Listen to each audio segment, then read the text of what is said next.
Master గారు మనకి చాలా పూజనీయులు. ఎందుకంటే మనకి ఈ రోజున మన హోమియోపతి ఈ రకంగా మనం ఆన్లైన్ ద్వారా అందరికీ చెప్పుకుంటున్నాం. లేకపోతే మీరందరూ కూడా ఈ కార్యక్రమంలో పాల్పంచుకుంటున్నా. దీని అందరికీ కారణం మాస్టర్ గారే. ఎందుకంటే ఇది మాస్టర్ గారు వేసినటువంటి ఒక పునాది అనమాట. వికరాల కృష్ణమాచారి గారు వారి గురించి ముఖ్యంగా మనం ఒక రెండు విషయాలు చెప్పుకుంటే, దాంట్లో ఏంటంటే హోమియోపతిని ఆయన హోమియోపతిలో చాలా గొప్ప వైద్యులు మాస్టర్ గారు. ఆయన నిరంతరం హోమియోపతి వైద్యాన్ని అందరికీ నేర్పాలని ఎక్కువ పట్టుదలతో ఉండేవారు అనమాట మాస్టర్. ఆ రకంగా ఆయన ఏంటంటే మొత్తం ప్రపంచవ్యాప్తంగా వరల్డ్ వైడ్గా ఆయన చాలా కంట్రీస్లో కూడా ఆయన క్లాసులు అవి చెప్పి, ముఖ్యంగా మన ఆంధ్రదేశంలో అంతేకాకుండా మన మిగతా చోట్ల ఆయన హోమియోపతి క్లాసులు చెప్పేవారు.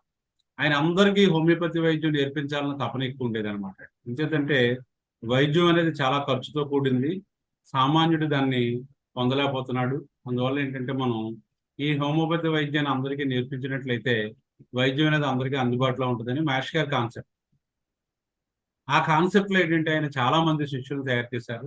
అంతేకాకుండా మాస్టర్ గారు సనాతన ధర్మవాది అయిన, అందువల్ల ఏంటంటే ఈ దీనికి సంబంధించినటువంటి పూజా విధానాలు, అలాగే ఈ రిచువల్స్ ఇవన్నీ కూడా మాస్టర్ గారు అందరికీ కూడా ఉచితంగా నేర్పడం జరిగిందనమాట. ముఖ్యంగా హోమియోపతి ఉచిత వైద్యాలయాలు అనేవి చాలా మాస్టర్ గారు పెట్టడం జరిగింది. ఆయన ఫాలోవర్స్ వరల్డ్ వైడ్గా ఉంటారనమాట. మాస్టర్ గారి గురించి తెలని వాడంటే ఎవరో ఉండరు. అంచేత అటువంటి మహాత్ముని పుట్టినరోజున మన క్లాస్ రావడం అనేది మన అదృష్టం అనమాట. ఈవేళ శుక్రవారం, అలాగే మాస్టర్ గారు ఆగస్టు 11వ తారీఖున జన్మించారనమాట.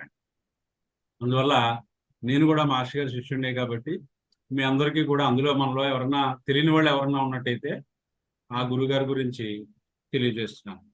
అందువల్ల మనందరం కూడా మాస్టర్ గారి యొక్క స్ఫూర్తితో, అంతేకాకుండా మీ అందరికీ కూడా వైద్యాన్ని అది చాలా సులభమైనటువంటి రీతిలో మీ మనసుకు స్ఫురించి మీరు వెళ్ళేటటువంటి ఈ దారిలో మాస్టర్ గారు మీకు చేయూతనిచ్చి వైద్యం మీకు మంచి ప్రావీణ్యతను ఇస్తారని మాస్టర్ గారిని నేను ప్రార్థిస్తూ మన క్లాసులోకి వెళ్తాం.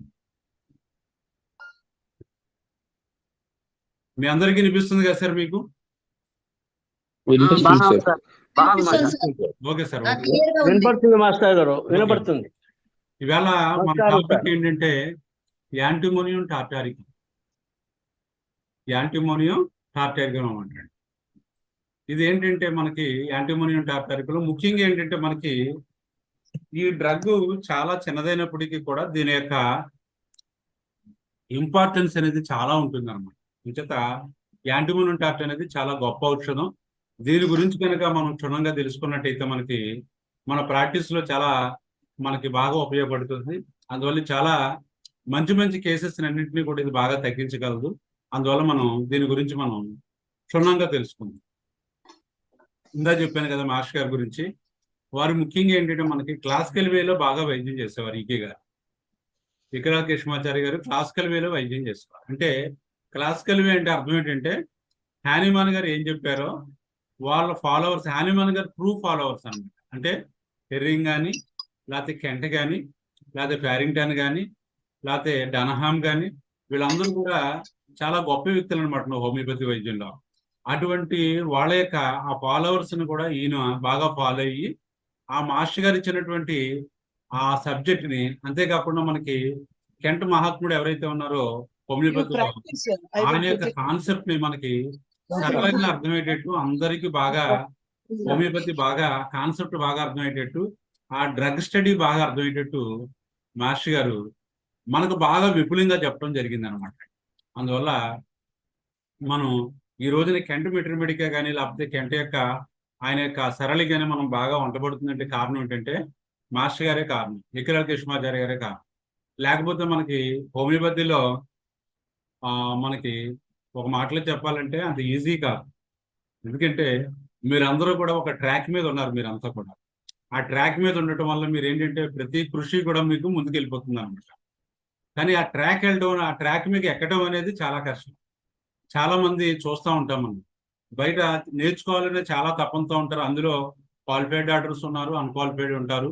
కానీ ఏంటంటే వాళ్ళు సరైనటువంటి గైడెన్స్ లేకపోతే వాళ్ళు హోమియోపతి వైద్యం అనేది ఒక క్రమ పద్ధతిలో అవ్వదు. ఎప్పుడైతే అవ్వలేదో ఇంకా ఆ జీవితం అంతా కూడా చాలా అతలాకుతలం అయిపోతా ఉంటుంది. ఈ చిన్న చిన్న వ్యాధికి కూడా చాలా కష్టపడిపోతూ ఉంటారు. అలాంటి ఇబ్బందులు లేకుండా మాస్టర్ గారు మనకి ఒక సక్రమైనటువంటి రీతిలో బాగా అర్థమయ్యేటట్టు మనకి ఆ కెంట్ ఏ రకంగా చెప్పాడో దాన్ని మనకి ఇంకా బాగా అర్థమయ్యేటట్టు మనకి మాస్టర్ గారు చెప్పారు. ఎందుకంటే హానిమాన్ గారు రాసినటువంటి మెట్రిమెడికా ప్యూరా కనుక మీరు చూసినట్టయితే ఒక్కొక్క డ్రగ్గే కొన్ని వందల పేజీలు ఉంటుంది. అది మీరు చదువుకుని మీరు వైద్యం చేయాలంటే ఈ జన్మకు అయ్యే పని కాదు. అలాగే దానికి వ్యాఖ్యానం మనకి హెర్రింగ్ కూడా రాశాడు. అందులో హెర్రింగ్ ఐడియమ్స్ ఉంటాయని 10 వాల్యూమ్స్ రాశాడు. అది కూడా ముట్టుకున్నా మీరు వైద్యం చేయడం కష్టమైపోతుంది అనమాట. అంత కాన్సెప్ట్ మీ దగ్గర మనం కష్టపడి నేర్చుకోవాలంటే చాలా కష్టమైనటువంటి పని. అందువల్ల ఏంటంటే వీటన్నింటి యొక్క సారాంశాన్ని అంటే మనకి ఇటువంటి అన్ని ఈ మాస్టర్ గారు ఫాలోవర్స్ ఇచ్చినటువంటి సారాంశాన్ని అంతటికీ కూడా మనకి చాలా ఈజియెస్ట్ వేలో ఈజీగా డైజెస్ట్ అయ్యేటట్టు మనకి ఇచ్చింది ఎవరంటే మనకి జేమ్స్ టైలర్ కెంట్. అంత అద్భుతంగా అతను సరళమైన రీతిలో ఒక డ్రగ్ పిక్చర్ ని, ఒక వ్యక్తిత్వాన్ని ఆయన మనకి కలకట్టేటట్టు చాలా అద్భుతంగా వ్యాఖ్యానం చేశాడు అనమాట. అందువల్ల అటువంటి కెంట్ మెట్రిమెడికాని మనం ఫాలో అవుతూ మనం ఈ హోమియోపతి వైద్యాన్ని నేర్చుకుంటున్నాం కాబట్టి మనకేంటంటే కరెక్ట్ వేలో క్లాసికల్ గా దీన్ని ఏమంటామంటే క్లాసికల్ హోమియోపతి అంటాం. క్లాసికల్ హోమియోపతి అంటే హానిమాన్ చెప్పిన ప్రిన్సిపల్స్ ఆధారంగా వైద్యం ఉంటుంది అన్నమాట. ఎక్కడ మనం డిబేట్ అవ్వం, అంత పక్కాగా ఉంటుంది అన్నమాట. అందువల్ల ఏంటంటే అటువంటి క్లాసికల్ హోమియోపతిని మనకి నేర్పింది మాస్టర్ కే గారు. ఆయన ఫాలో అయింది కెంట్ గారిని, హానిమాన్ గారిని. అందువల్ల మనం కూడా అదే రూట్లో వెళ్తున్నాం. అందువల్ల ఏంటంటే మనకి ఈవేళ చెప్పుకున్నటువంటి డ్రగ్ ఏదైతే ఉందో దీన్ని ఏం చెప్తా ఉంటాం మనం, యాంటిమోనియం టార్టారికం. అందువల్ల ఈ యాంటిమోనియం టార్టారికం అనేది చాలా అద్భుతమైనటువంటి మందు. ఇది చాలా బాగా ఉపయోగపడుతుంది. అందువల్ల ఏంటంటే ఈ డ్రగ్ చాలా చిన్నదైనప్పటికి కూడా మనం దీన్ని సరళంగా మనకు అర్థమయ్యేటట్టు రీతిలో మన ప్రాక్టీస్ లో బాగా ఉపయోగపడేటట్టు మనం దీని గురించి చెప్పుకుంటాం అన్నమాట. అందులో దీన్ని ఎవరు ప్రూవ్ చేశారంటే డాక్టర్ స్టాఫ్ అని ఆయన ప్రూవ్ చేశారన్నమాట. ఇది మినరల్ కింగ్డమ్ లోకి వస్తుంది. ఎందుకంటే యాంటిమోనియం కొరడం ఒకటి, ఎకోనైట్ ఒకటి, ఆర్సెనిక్ ఆల్బమ్ ఒకటి, ఈ మూడు కూడా మనకి మినరల్ కింగ్డమ్. వీటిని పాషాణాలు అని చెప్తారనమాట. అందువల్ల ఈ పాషాణాలు అనేవి చాలా లోతుగా పనిచేసేటువంటి ఔషధాలు అనమాట. అందువల్ల ఈ యాంటిమోనియం టార్టారికం కూడా చాలా అద్భుతమైన మందు, చాలా డీప్ గా పనిచేస్తుంది. అలాగే అక్యూట్ డిసీజ్ లో కూడా తరుణ వ్యాధులు అని చెప్తాం మనం. తాత్కాలికంగా వచ్చిన రోగాలు ఏవైతే ఉంటాయో వాటిని అక్యూట్ డిసీజెస్ అంటాం. అటువంటి అక్యూట్ డిసీజ్ లో పనిచేస్తుంది, క్రానిక్ డిసీజ్ లో పనిచేస్తుంది. అందువల్ల చాలా అద్భుతమైనటువంటి హోమియోపతి మందు అని. అంతేతని పాలీక్రిస్ట్ అని చెప్పాం.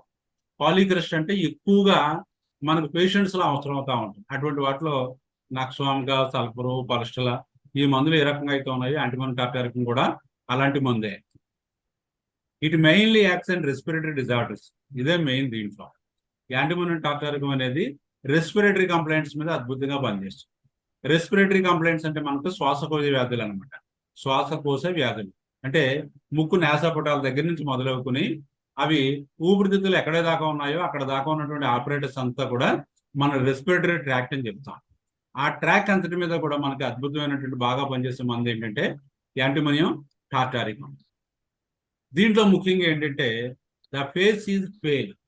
పేల్ అంటే బాగా పాలిపోయినట్టు కనిపిస్తుంది అనమాట ఈ పేషెంట్కి. సిక్లీ లుకింగ్, చూడటానికి చాలా నీరసపడిన వాళ్ళగా, జబ్బు పడిన వాళ్ళగా కనిపిస్తూ ఉంటాడు. Nose is grown and shrunken. ముక్కు కాస్త బాగా చిక్కుపోయినట్టు ఇలాగ బాగా లాగేసినట్టు అనిపిస్తూ ఉంటాయి. ఐస్ ఆర్ సంఖ్యను, కళ్ళు లోతుపోయినట్టు అనిపిస్తూ ఉంటాయి. And dark rings around the ice. కళ్ళ చుట్టూరా కూడా ఒక నల్లటి వలయాల్లాగా వస్తూ ఉంటాయి అన్నమాట. ఈ రకంగా మనకి ఈ యాంటిమోనియం టార్టారికం అవసరమైనటువంటి పేషెంట్ కనిపిస్తూ ఉంటారు. The lips are pale. పెదాలన్నీ కూడా పాలిపోయినట్టు ఉంటాయి, రక్తహీనతగా కనిపిస్తుంది. అండ్ షివర్డ్, ముడతలు పడిపోయినట్టు అనిపిస్తూ ఉంటాయి. Nostrils dilated. ముక్కు పుటాలు కాస్త ఈ నాస్ట్రిల్స్ ఆ మార్గం అంటే గాలిలో మార్గాలు కాస్త డైలేట్ అయినట్టు అనిపిస్తాయి. అంటే ఫ్లాపింగ్, ఇలా ముక్కు పుటాలు ఎలా ఆడుతూ ఉంటాయి అనమాట. ఈ రకమైనటువంటి కాన్సెప్ట్ మనకి యాంటిమోనియం టార్టారికంలో కనిపిస్తూ ఉంటుంది.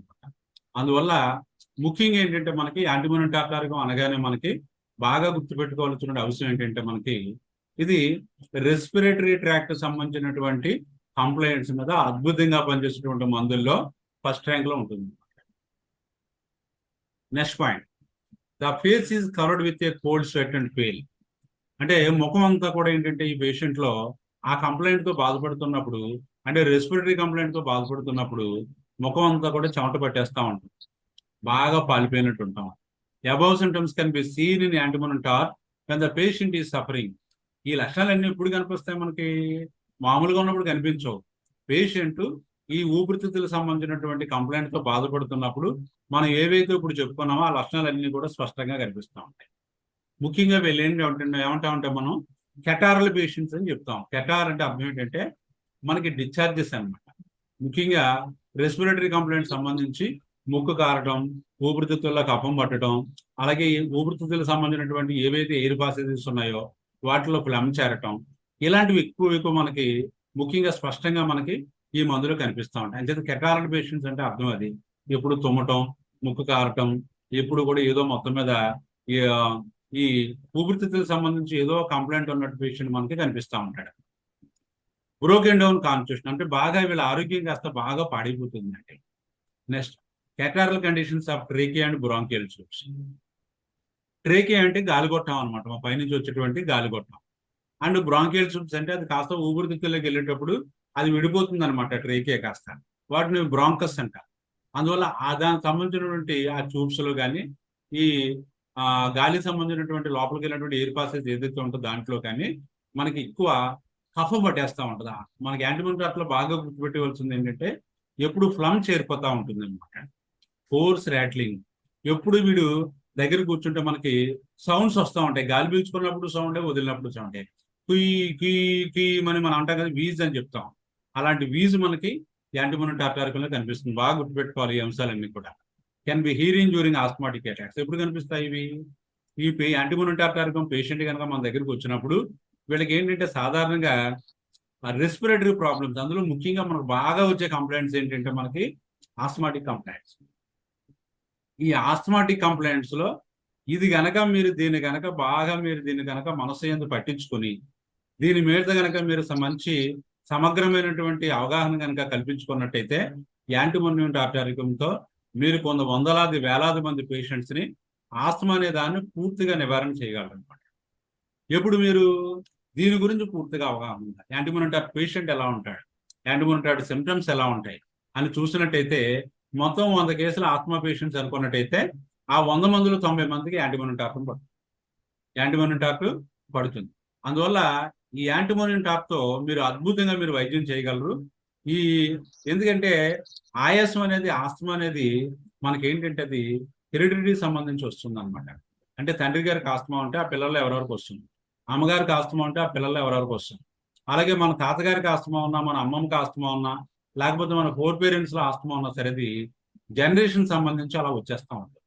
అందువల్ల ఇలాంటి డిజార్డర్స్ ఏమంటామంటే మనం హెరిడిటరీ డిజార్డర్స్ అంటాం. ఈ ఆస్తమా అనేది చాలా హెరిడిటరీ డిజార్డర్. ఈ మధ్యకాలంలో ఇంగ్లీష్ వైద్యంలో చాలా వరకు ఇన్హేలర్స్ అని అవన్నీ ఇవన్నీ వచ్చిన మూలాన్ని వైద్యం తేలికైన తప్పించి, లేకపోతే పేషెంట్స్ చాలా సఫర్ అయిపోయేవారు. విపరీతమైన ఆయాసం, ఆక్సిజన్ పెట్టవలసి వచ్చేది. ఏమండి, పేషెంట్కి ఆయాసం వచ్చేస్తాడు, ఊపిరాడకపోతే హాస్పిటల్ తీసుకుపోతే వాడిని అడ్మిట్ చేసుకుని ఆయాసానికి ఆ ఆక్సిజన్ అనేది పెట్టడం, దానికి సంబంధించిన ఇంజెక్షన్స్, ఒకప్పుడు పూర్వం డెర్ఫిలిన్ అనేవి చాలా ఎక్కువ వాడేసేవారు. వాడేసి ఏదో రకంగా మేనేజ్ చేసి ఆ అక్యూట్ అటాక్ తగ్గిన తర్వాత మరలా ఇంటికి తీసుకొచ్చేసి మరలా ఎప్పుడన్నా వస్తే మళ్ళా హాస్పిటల్లో జాయిన్ చేస్తాం.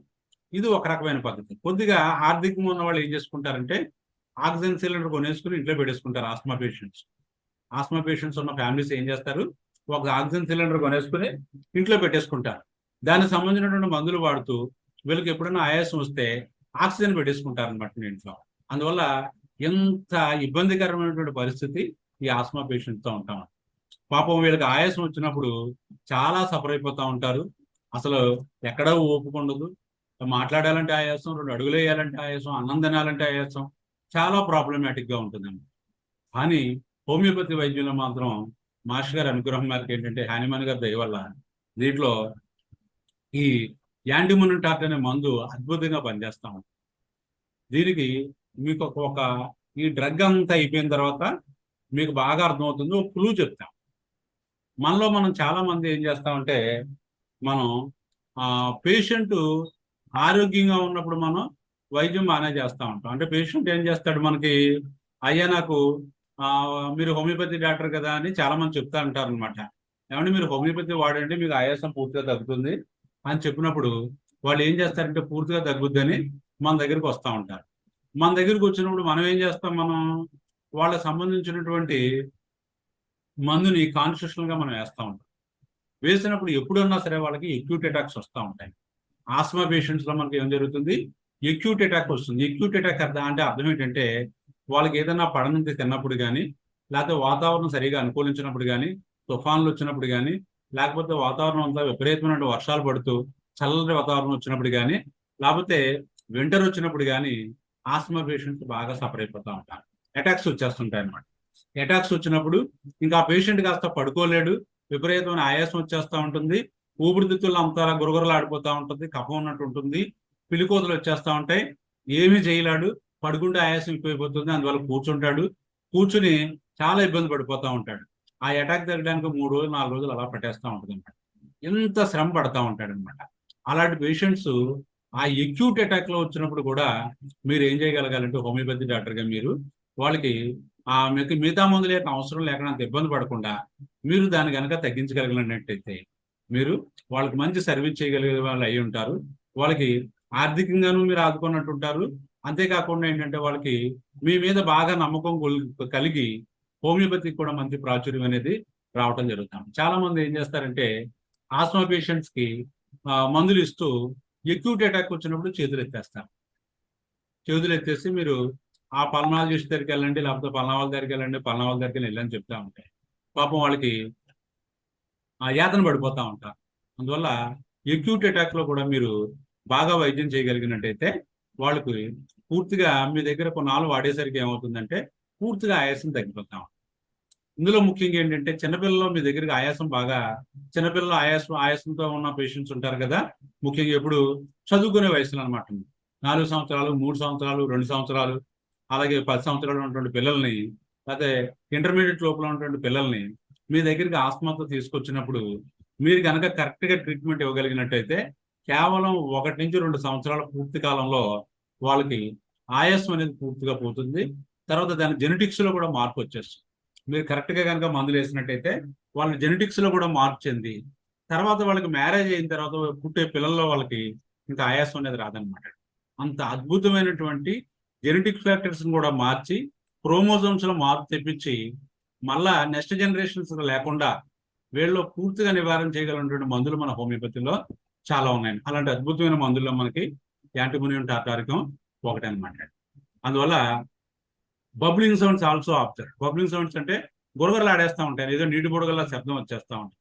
వైట్ మోకాస్ మీరు యాంటిమోనియం టార్టర్లో ఎప్పుడు కూడా యాంటిమోనియం టార్టారికమైనా యాంటిమోనియం క్రోడమైనా దాంట్లో కఫం ఎప్పుడు కూడా తెల్లగా ఉంటుంది, బాగా గుర్తుపెట్టుకోవాలి. రంగుతో కూడిన కఫం ఎప్పుడూ ఉండదు అనమాట. అంచేత వైట్ ట్రాన్స్పరెంట్ గా ఉన్నటువంటి ప్లమ్ ఉంటా ఉంటుంది అనమాట. Next lungs filled with mucus and lungs unable to throw it. Antimonium టార్టారికంలో ఉన్నటువంటి గొప్ప లక్షణం ఇది అనమాట. ఊపిరితిత్తులంతా మనకి కఫం పట్టేసి ఉంటాయి, ట్యూబ్స్ అన్ని నిండిపోయి ఉంటాయి. పేషెంట్ ఏం చేస్తాడంటే ఏదో రకంగా దాన్ని ఊయటానికి ప్రయత్నం చేస్తూ ఉంటాడు.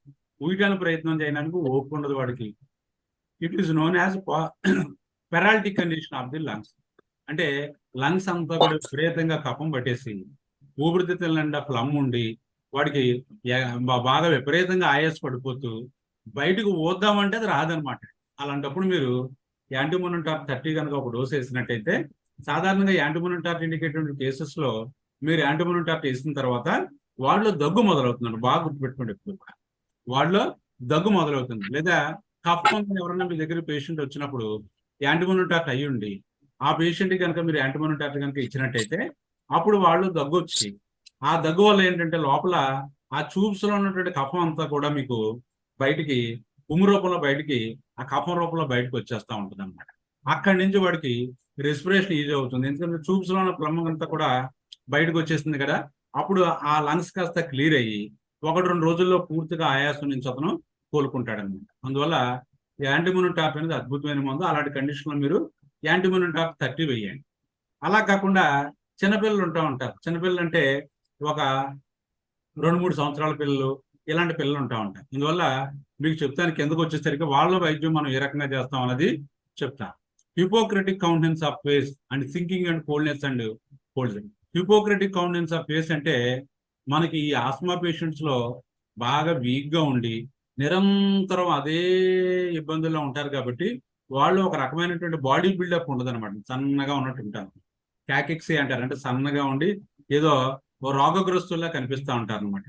దాంతోపాటు నిద్ర నిప్పులు లేవు, ఆయాసంతో బాగా సఫర్ అయిపోతున్నారు. ఎక్కడ నిద్ర లేదు, తిన్నాక ఏమి వంటబట్ట, ఆకలి లేదు, హితవు లేదు. యాంటీమోనిటార్లో ముందు ముందు చెప్తా ఉంటాడు, ఆకలి ఉండదు అస్సలు, అన్నం చూస్తే వికారం వచ్చేస్తుంది, అన్నం తినబుద్ధి లేదు, వాంతి వచ్చేస్తామో అనుకున్నట్టు ఉంటుంది. అలాంటి కండిషన్స్ లో హిపోక్రటిక్ కాంటినెన్స్ అంటే చావుకాలం అనమాట. అంటే చనిపోయే ముందు మనిషి ఏ రకంగా ఉంటాడో, ఏ రకమైనటువంటి వాళ్ళు బ్రైట్నెస్ ఉండదో అలాంటి ఫేస్ ఎక్స్పీరియన్స్, ఫేస్ ఆ ఎపీరెన్స్ మీకు అందులో కనిపిస్తూ ఉంటుంది. ఎందులోని యాంటీమోనియం టాబ్లెట్. రెండోది antimonium tablet means indicated in bronchitis. Bronchitis అంటే దగ్గు, రొంపులు ఇలాంటివి అనమాట. న్యూమోనియా అనేది చాలా డేంజరస్ కండిషన్.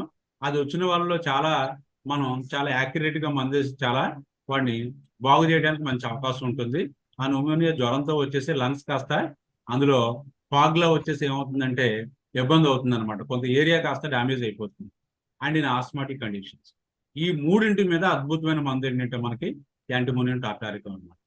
అంటే బ్రాంకైటిస్ లో పనిచేసి, దగ్గు రంపుల్లో పనిచేస్తుంది, న్యూమోనియాలో పనిచేస్తుంది, ISL లో పనిచేస్తూ ఉంటుంది.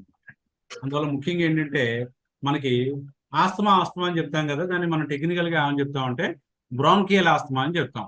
బ్రాంకియల్ ఆస్తమా అంటే ఆయాసం అనమాట, ఉబ్బసం. కొంతమంది ఉబ్బసం అని చెప్తారనమాట. ఆ ఉబ్బసంలో మనకి బాగా పనిచేసే మందుల్లో యాంటీమోనియం టార్టారికం ఒకటి. మీరంతా విన్నారు. ఇప్పటికీ నాకు కన్ఫ్యూజన్ ఏంటంటే యాంటీమోనియం టార్టారికం ఎప్పుడు వేయాలనేది ఒక కన్ఫ్యూజన్ మీలో ఉండిపోయిందేమో, దాని క్లియర్ కట్ సింటమ్స్ మీకు కరెక్ట్ గా అర్థం కాలేదేమో అని నా మనసుకు అనిపిస్తుంది. యాంటీమోనియం టాబ్లెట్ ఎప్పుడు వేస్తామంటే ఏదైనా సరే ఒక ఆస్మాటిక్ పేషెంట్ మీ దగ్గరకు వచ్చినప్పుడు అతనిలో లంగ్స్ లో ఏమవుతుందంటే ఫ్లమ్ ఉంటుంది అనమాట. మీరు ఆ స్టెథోస్కోప్ పెట్టి కనుక చూసినట్టయితే లంగ్స్ ని ఆస్కల్టేషన్ కనుక చేసినట్టయితే కుర్రు కుర్రు కుర్రు అని మీకు శబ్దాలు వచ్చేస్తాం అనమాట. ఒక నీటిలో బుడగలు ఏ రకంగా అయితే వచ్చేస్తుంటాయో ఆ రకంగా మీకు ఏమవుతుందంటే అక్కడ శబ్దాలు వచ్చేస్తా ఉంటాయి అనమాట. వీజ్ ఉంటా ఉంటుంది. వీజ్ అంటే కుయ్యి కుయ్యి మన పిల్లికోతలు అంటాం మన తెలుగులో వీటిని. వీజ్ అంటే ఏంటి? పిల్లికోతలు లాంటి శబ్దాలు వచ్చేస్తా ఉంటాయి. పేషెంట్స్ కి గురగరలు ఆడేస్తా ఉంటుంది చెస్ట్ అంతా కూడా, ఎందుకంటే కఫం ఉంది. పీల్చుకున్నప్పుడు వదిలినప్పుడు కూడా శబ్దాలు వస్తూ ఉంటాయి. ఇది ఒక పాయింట్. రెండో పాయింట్ ఏంటంటే అతనికి చాలా కాలం నుంచి ఆస్తమా ఉందో, లేకపోతే ఈ మధ్యనే వచ్చి ఉండొచ్చు. అది రెండో పాయింట్. మీకు ఆయాసం అనే విషయం మాత్రం మీకు అర్థమైంది, ఆస్తమాటిక్ కండిషన్ మీ డయాగ్నోసిస్ అయిపోయింది. మూడోది ఏంటంటే వీడికి ఆయాసం వచ్చినప్పుడు పడుకుంటే వెంటనే ఆయాసం ఎక్కువ లేచి కూర్చోవాలి. కొద్ది మందిలో ఫ్యాన్ గాలి గట్ట కావాలి. అంతే ఫ్యాన్ గాలి కావాలి కదా అని మళ్ళీ మీరు కార్బోజీలోకి వెళ్ళిపోకండి అప్పుడు. అందువల్ల దీంట్లో కూడా యాంటీమోనియం టార్టారికంలో కూడా కొద్ది గాలి ఉండాలి అంచేది. ఎందుకంటే మరి ఆక్సిజన్ అందట్లేదు కదా, మరి వీడికి లంగ్స్ అంతా ప్లమ్ పట్టేసినప్పుడు వీడు పీల్చుకునే గాలి పూర్తిగా అందట్లేదు. అంచేత ఇక్కడ గ్యాసెస్ ఎక్స్చేంజ్ అనేది కరెక్ట్ గా జరగట్లేదు. అందువల్ల ఏమవుతుందంటే వీడికి మత్తు వచ్చేస్తాం అన్నమాట. ఆస్మాటిక్ పేషెంట్ ఎప్పుడు కూడా యాంటీమోనియం టార్టారికంలో డల్గా ఉండి కొద్దిగా మత్తుగా ఉన్నట్టు ఉంటాడు, మగతగా ఉన్నట్టు ఉంటాడు. బాగా గుర్తుపెట్టుకోవాలి. మగత అనేది లేకపోతే యాంటీమోనియం టార్టారికం ఎప్పుడు వేయాలి. మత్తుగా ఉంటాడు, డల్లగా డ్రౌజీగా ఉన్నట్టు ఉంటాడు అనమాట. అందువల్ల మనకి ఊపిరితిత్తుల కఫం పట్టడం, పిలికోతలు వచ్చేయటం, దాంతోపాటు మీకు చూసినట్టయితే పీల్చేటప్పుడు లోపల గాలి లాగేటప్పుడు బయటకు వదిలేటప్పుడు శబ్దాలు రావటం, ఇదంతా కూడా ఆస్మా తాలూకు లక్షణాలు. దీంతో పాటు పేషెంట్లు ఏంటంటే ఒక రకమైనటువంటి మత్తుగా ఉంటాడు. ఈ లక్షణాలు ఉన్నప్పుడు ఆ ఎక్యూట్ అటాక్ తో కనుక మీరు ఆ పేషెంట్ బాధపడుతున్నట్టయితే యాంటీమోనియం టార్టారికం 30 వేయండి. 30 వేస్తే చాలా అద్భుతంగా పనిచేస్తుంది. మీరు అనొచ్చు, సార్ 6 బాగా పనిచేస్తుంది కదా, మీరు 30 ఎందుకు చెప్తున్నారంటే పెద్దవాళ్ళందరిలోనూ 30నే వేయండి. 6 అనేది చిన్నపిల్లల్లో వేయండి. చిన్నపిల్లలు అంటే మనకి స్కూల్ గోయింగ్ పిల్లలు, లేకపోతే ఇంకా ఇన్ఫాంట్స్ అలాంటి పిల్లలు ఎవరైతే ఉంటారో వాళ్ళు 6 వేయండి. అది రిపీటెడ్ గా మనం రోజుకు 1-2-3 డోసులు వేసుకోవచ్చు. 30 కాస్త ఒక డోసు చాలు. రోజుకు ఒక డోసు కంటే ఎక్కువ వేయదు 30 పవర్లో. ఎందుకంటే ఇది మీరు 30 వేసిన తర్వాత లోపల ఒక రకమైనటువంటి రియాక్షన్ వచ్చి అక్కడి నుంచి ఇలా ఏమవుతుందంటే దగ్గు మొదలవుతుందండి. బాగా గుర్తుపెట్టుకోవాల్సిన పాయింట్ ఏంటంటే యాంటీమోనియం టార్టారికంలో వాడు విపరీతంగా ఆయాసపడుతూ చాలా బాగా ఇబ్బంది పడిపోతా ఉన్నటువంటి పేషెంట్స్ మీరు ఆ లక్షణాలు ఇండికేషన్స్ బట్టి కరెక్ట్ గా యాంటీమోనియం టార్టారికం ఇండికేట్ అయింది కాబట్టి 30 ఒక డోసు ఇచ్చినప్పుడు వాడిలో ఏమవుతుందంటే దగ్గు అనేది స్టార్ట్ అవుతుంది. అది ఏంటంటే గుడ్ లక్షణం అనమాట. మీరు వేసిన మందు కరెక్ట్గా పనిచేస్తుంది, దాంట్లో రియాక్షన్ తీసుకొచ్చింది, పేషెంట్లో వైటాలిటీని నింపింది. దానివల్ల ఏంటంటే ఎప్పుడైతే దగ్గు మొదలైందో స్పాజం స్టార్ట్ అయ్యి అక్కడి నుంచి ఏమవుతుందంటే వాడికి కఫం బయటకు వచ్చేస్తాం, మూసేస్తూ ఉంటాడు అనమాట. లంగ్స్ క్లియర్ అయిపోతాయి. 2-3 రోజులు అయ్యేసరికి ఆయాసం నుంచి బయటపడిపోతుంది. That is about the antimonium tartaricum. అప్పుడు మీరు అడగొచ్చు, అయ్యా మీరు వచ్చినప్పుడల్లా యాంటీమోనియం టార్టారికం 30 వేస్తున్నామంటే కొద్దిగా బాగుంది, వీడు ఆయాసం తగ్గేది ఎప్పుడని మీకు అనిపిస్తుంది. అందువల్ల ఏం చేస్తారంటే కొద్దిగా ఆయాసం బాగా తగ్గిన తర్వాత ఈ పేషెంట్స్లో ఏం చేస్తారంటే better to start with the antimonium tart 1M. Better to start with the antimonium tart 1M. ఈ ఆయాసానికి వైద్యం అనేది అంత ఈజీ ఏం కాదు, చాలా కష్టమైన పని. నా ఎక్స్పీరియన్స్ని బట్టి నాకు ఉన్నటువంటి దాన్ని మీతో షేర్ చేసుకుంటున్నాను కాబట్టి మీరు కూడా అది ఫాలో అవ్వండి.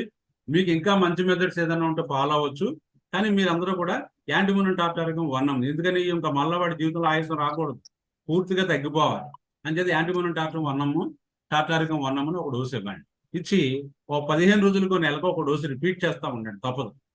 రిపీట్ చేస్తూ ఉంటే వాడికి ఏమవుతుందంటే ఆయాసం తగ్గిపోదు, మీ దగ్గర రావడం మానేస్తాడు. ఇంకా మానేసి మరలా ఏం చేస్తాడంటే మళ్ళీ సీజన్ వచ్చినప్పుడు ఏదో వస్తుంది కాబట్టి మళ్ళా వస్తాడు. మళ్ళా వచ్చినప్పుడు ఇదే మందు అంతే. యాంటీమోనియం టార్టారికం 1M పవర్లో నెలకు 15 రోజులకు ఒక డోసు మీ దగ్గర ఉన్నంతసేపు అలా వేస్తూ ఉంటే, అవసరమైతే నెలకు ఒకసారి వేస్తూ ఉంటే మీకు ఒక 4-5 నెలలు 6 నెలలు అయ్యేసరికి ఇంకా ఆయాసం రావడం తగ్గిపోతుంది. తర్వాత ఇంకా వాళ్ళు ఆయాసం కనిపించదు. దాంతో పూర్తిగా వాడికి ఆయాసం నుంచి పూర్తిగా నివారణ చెందుతాడు. ఆ తర్వాత దాని ఫాలోఅప్ ఏదైనా ఉంటే చేసుకోండి. ఈ రకంగా మనం ఈ ఆస్మాటిక్ పేషెంట్స్లో మనం యాంటీమోనియం టార్టారికం ఉపయోగించి అద్భుతంగా పర్మనెంట్గా తగ్గించవచ్చనే భావన మీలో కలిగిందనమాట. So this is about the antimonium tartaricum. చాలా మంది ఏం చేస్తారంటే వచ్చినప్పుడు అలా 30 వేస్తూ ఉంటారు, లేకపోతే 6 వేస్తూ ఉంటారు. ఇది ఆడి జీవితంలో ఎప్పుడు కూడా ఆయాసం తగ్గదు, ఇది తగ్గుతుంది కానీ తాగుతుంది. ఎందుకంటే మీరు అంత డెప్త్లో ఉన్నటువంటి కండిషను ఆ జెనెటిక్స్లో మార్పు రావాలంటే మీరు హైర్బడెన్సీకి వెళ్ళాలి. అంచేత అది ఎక్యూట్గా ఉన్నప్పుడు మీరు 30 అది వేశారు, తర్వాత మరి దాన్ని పూర్తిగా నిర్మూలన చేయాలి కదా, అందువల్ల 1Mకి వెళ్ళండి. ఇంకా 10Mలో అంత అవసరం ఉంటుంది. So this is about the antimonium tartaricum in the asthmatic condition. Come to the chamomilla. Chamomilla కూడా మీకు ఆయాసంలో బాగా పనిచేస్తాం. Sir good morning sir. Good morning sir. ఇప్పుడు ఆస్మాకు బ్రాంకైటిస్ కొద్దిగా ఆ 3 డిసీజులు చెప్పినా కొద్దిగా డిఫరెన్స్ చెప్పండి సార్. బ్రాంకైటిస్ అంటే దగ్గు రొంప సార్, అంతకంటే ఏం కాదు. మనకు వచ్చే దగ్గున బ్రాంకైటిస్ అంటాం అంతే, లేకపోతే రొంప కూడా అందులో కలిసి ఉండొచ్చు బ్రాంకైటిస్ లో. ఆస్తమా అంటే అర్థం ఏంటంటే పిల్లి కోతలు రావాలి సార్, బాగా గుర్తుపెట్టుకోండి. ఏం రావాలి? పిల్లి కోతలు రావాలి. పిల్లి కోతలతో కూడినటువంటి ఆయాసం ఉండి దాంతో పాటు దగ్గు రొంప ఉన్నప్పుడు కూడా దాన్ని ఆస్తమాగానే పరిగణిస్తాం.